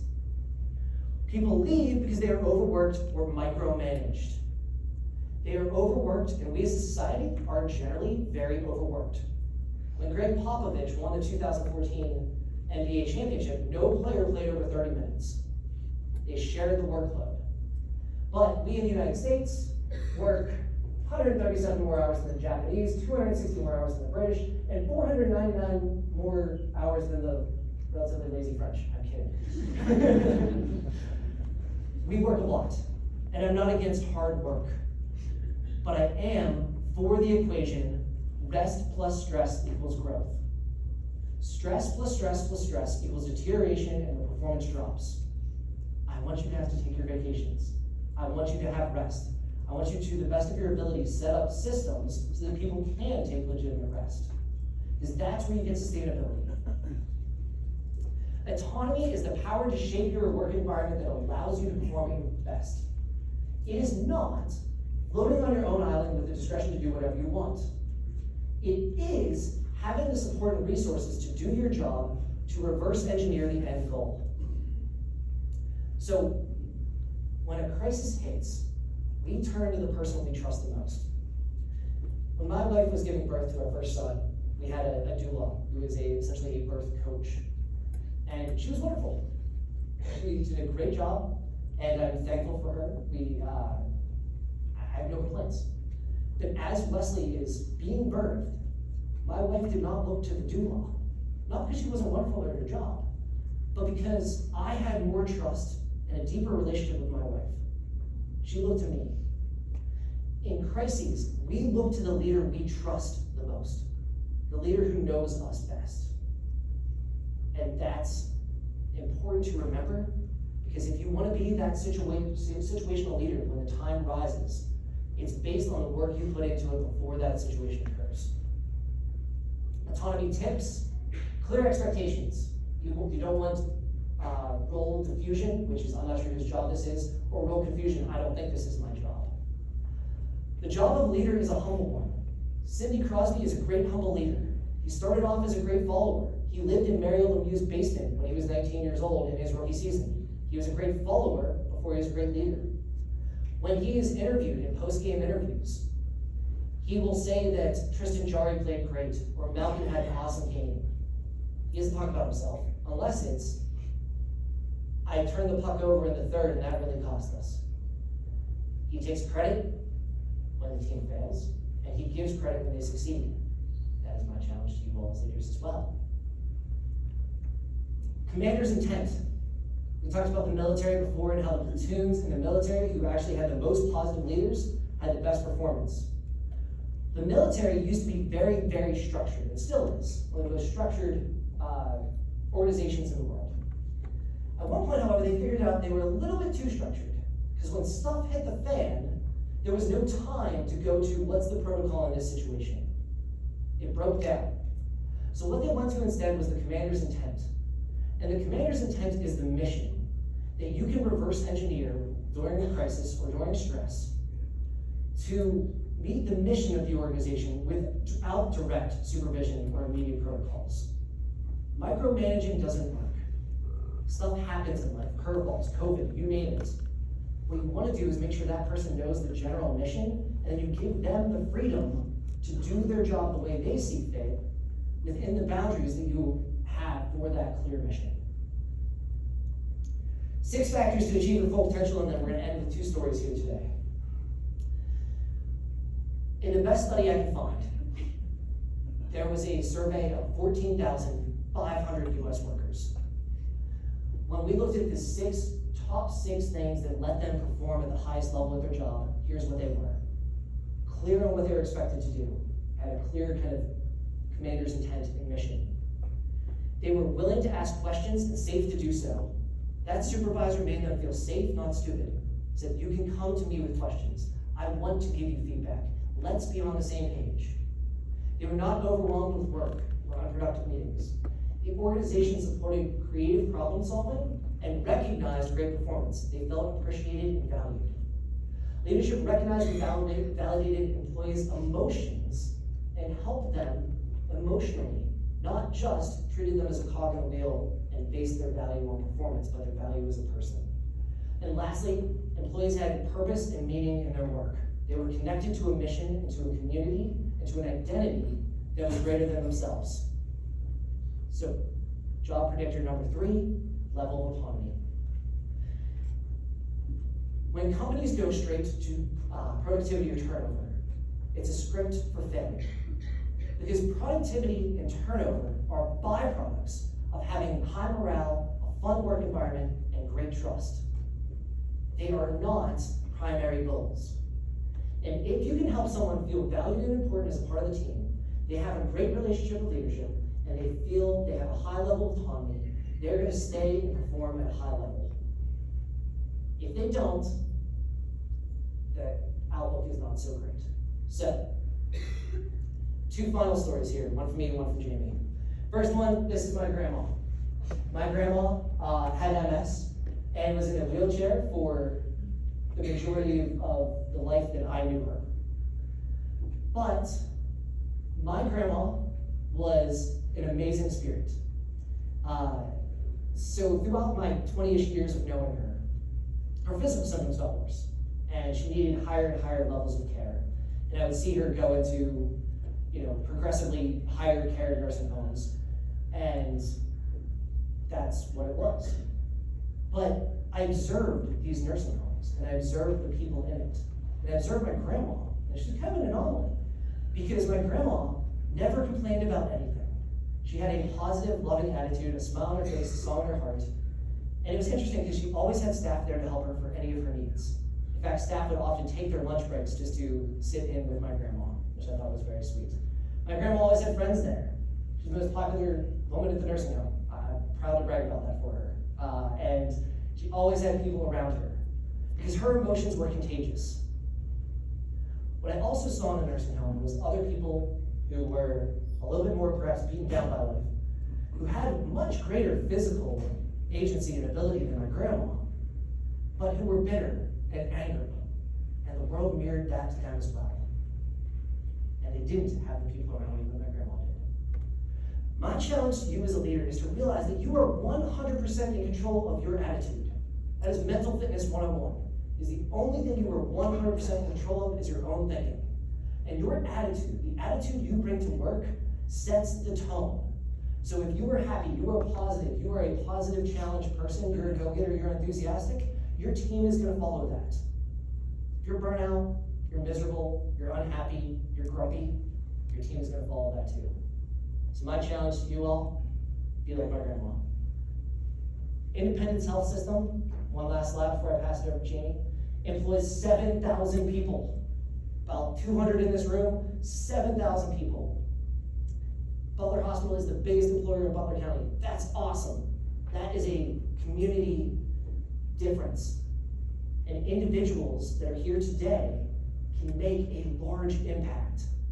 In the words of Karen Allen, working in healthcare is an opportunity to make a difference in someone's life. Every day you come to work, it is a job with built-in meaning as you are helpers in the community. We care for people in their time of need, and we develop relationships with patients and families. It is more than just treating someone as a clinical case, but it's treating them as a person, as a family, and improving the community. And with that, I'll let Jamie tell one more story and we're going to wrap it up. All right, so my final story is going to somewhat continue on about my son. Throughout the first 6 weeks of his life, his name is Mikey, he was very, very sick, and I was very, very young, like I said.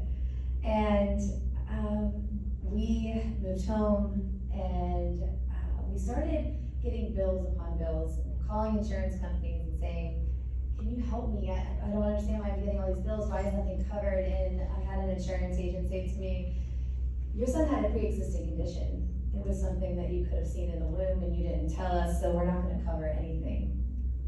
25 years old, $30,000 in debt. Within 6 weeks of my son's life, I had nothing. We sold our condo, we sold our cars, everything we could to keep him alive. We moved home. We lived in a basement for 6 years in my mom's house. And I was at the lowest of the low in my life, but I'm going, because if I give up for 1 second, he's not going to be here. And I'm sitting in the hospital one day. I had been there for 10 days. This is whenever the swine flu epidemic was going on, and there wasn't a lot of hospital rooms, and they weren't letting parents shower, and I was dirty. I was bathing within a sink, and I wasn't leaving my son for a second. Not 1 second, not even to take a walk around the square that I was in. And I had a nurse come in, and she was like, hey, honey, are you okay? And I was like, yeah, I'm good, like everything's fine. And she was like, no, seriously, are you okay? She pulled a chair up, and she sat down beside me, and she was like, no, seriously. She put her hand on my back. She said, are you okay? I said, I'm not. I'm barely holding on. She said, have you eaten anything? I said, I haven't had anything in 2 days, other than some water from the sink. And she said, why don't you go get something to eat? I'll sit with him. And I said, no, I can't do that. I don't have any money. It was the truth. And my son wasn't at the age where like you could order the food and then you could like steal a little off his tray. I learned that later on in life, but yeah, at that time I had everything. And she said, you know what, I was just about to take my break, but I have a pack of crackers and I'm going, I'll give you a pack. So we sat there and talked, and she said, what's going on? So I told her my story. I said, I don't know how I'm going to do this if I have nothing else to give unless I sell my arms and legs. Like I have nothing else. And she said, I don't understand. She said, did they not tell you about these programs that your son could be in for insurance? And I said, no. She ended up sitting there with me her entire break that she gave up and advocated for me and my son. She got him insurance that backed him up for everything. She helped us get programs in the house to help him become the man he is becoming today. It was just one woman who you could tell valued her job, one woman who valued the care of people. And that one woman that became an advocate for me changed my life, taught me things that I would have never had. And we saw thousands and thousands of nurses. I saw thousands of doctors. When I say thousands, I'm literally not exaggerating. And not one person, they came in and we were a number. They came in, they left, came in, every single person. And it was that one person that I could tell loved her job and loved helping others that changed my life.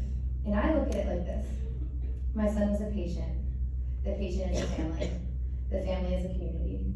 The community then, that I went back into, my son went back into, then becomes basically a free advocate for your hospital, for your facility. And then when that happens, your then facility, your increase in volume of patients and patients that trust you and patients that love you and patients that want to come back, your long-term clients and patients that you have want to come back because of the power of that one person that changed my life. Then I then went and told my family, then my family went and told my community, and my community then trust those people to go back to and find that one person or find that group or that team of doctors that helped me. So when you are a leader and you again inspire your people and they feel valued, they feel loved, that lady that felt valued and loved changed my life. I then felt valued and loved even though I wasn't the patient. I felt valued and loved as a family. And then that family, again, like I said, that knockdown became a community. I now go and advocate for other people that didn't know. My mom will call me. I will have people from my hometown call me and say, hey, listen, my friend's daughter was born like this, and I know that you got this, and they don't have a dime to their name, and can you tell me what you did? I said, absolutely. It's all because of one lady that changed my life. So be the lady, or be the person, I should say, that values your employees enough that they value somebody like me that didn't have anything to give her. I had nothing to give but like a smile and a hug at the end of that.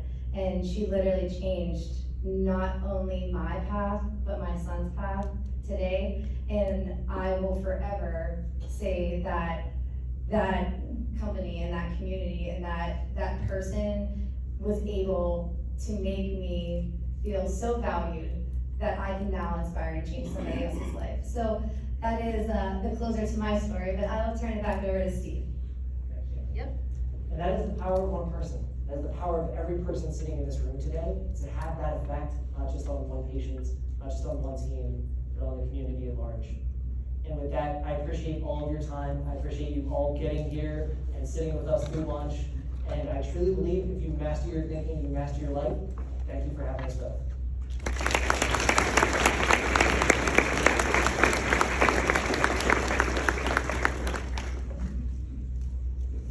Thank you, Steve. Too quick. Thank you, Steve. Thank you, Jamie. Let's give them another round of applause.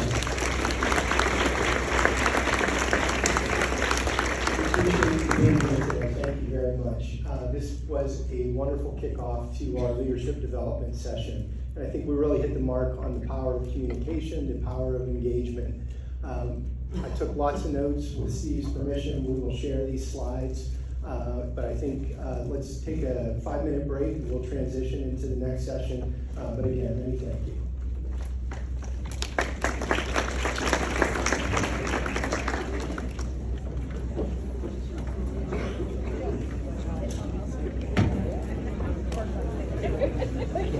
Thank you so much. Thank you. That's for you. Thank you. No, thanks for having us. I know it was was quick to put together, which I appreciate. There was a risk on your and Karen's part. Karen kind of met me at a random networking meeting, and that's to kind of initiate this within about a month or two's time. It's a lot of faith on your guys' part. I might have it Well, I wish recorded. I was in Italy. I wish I was in Italy.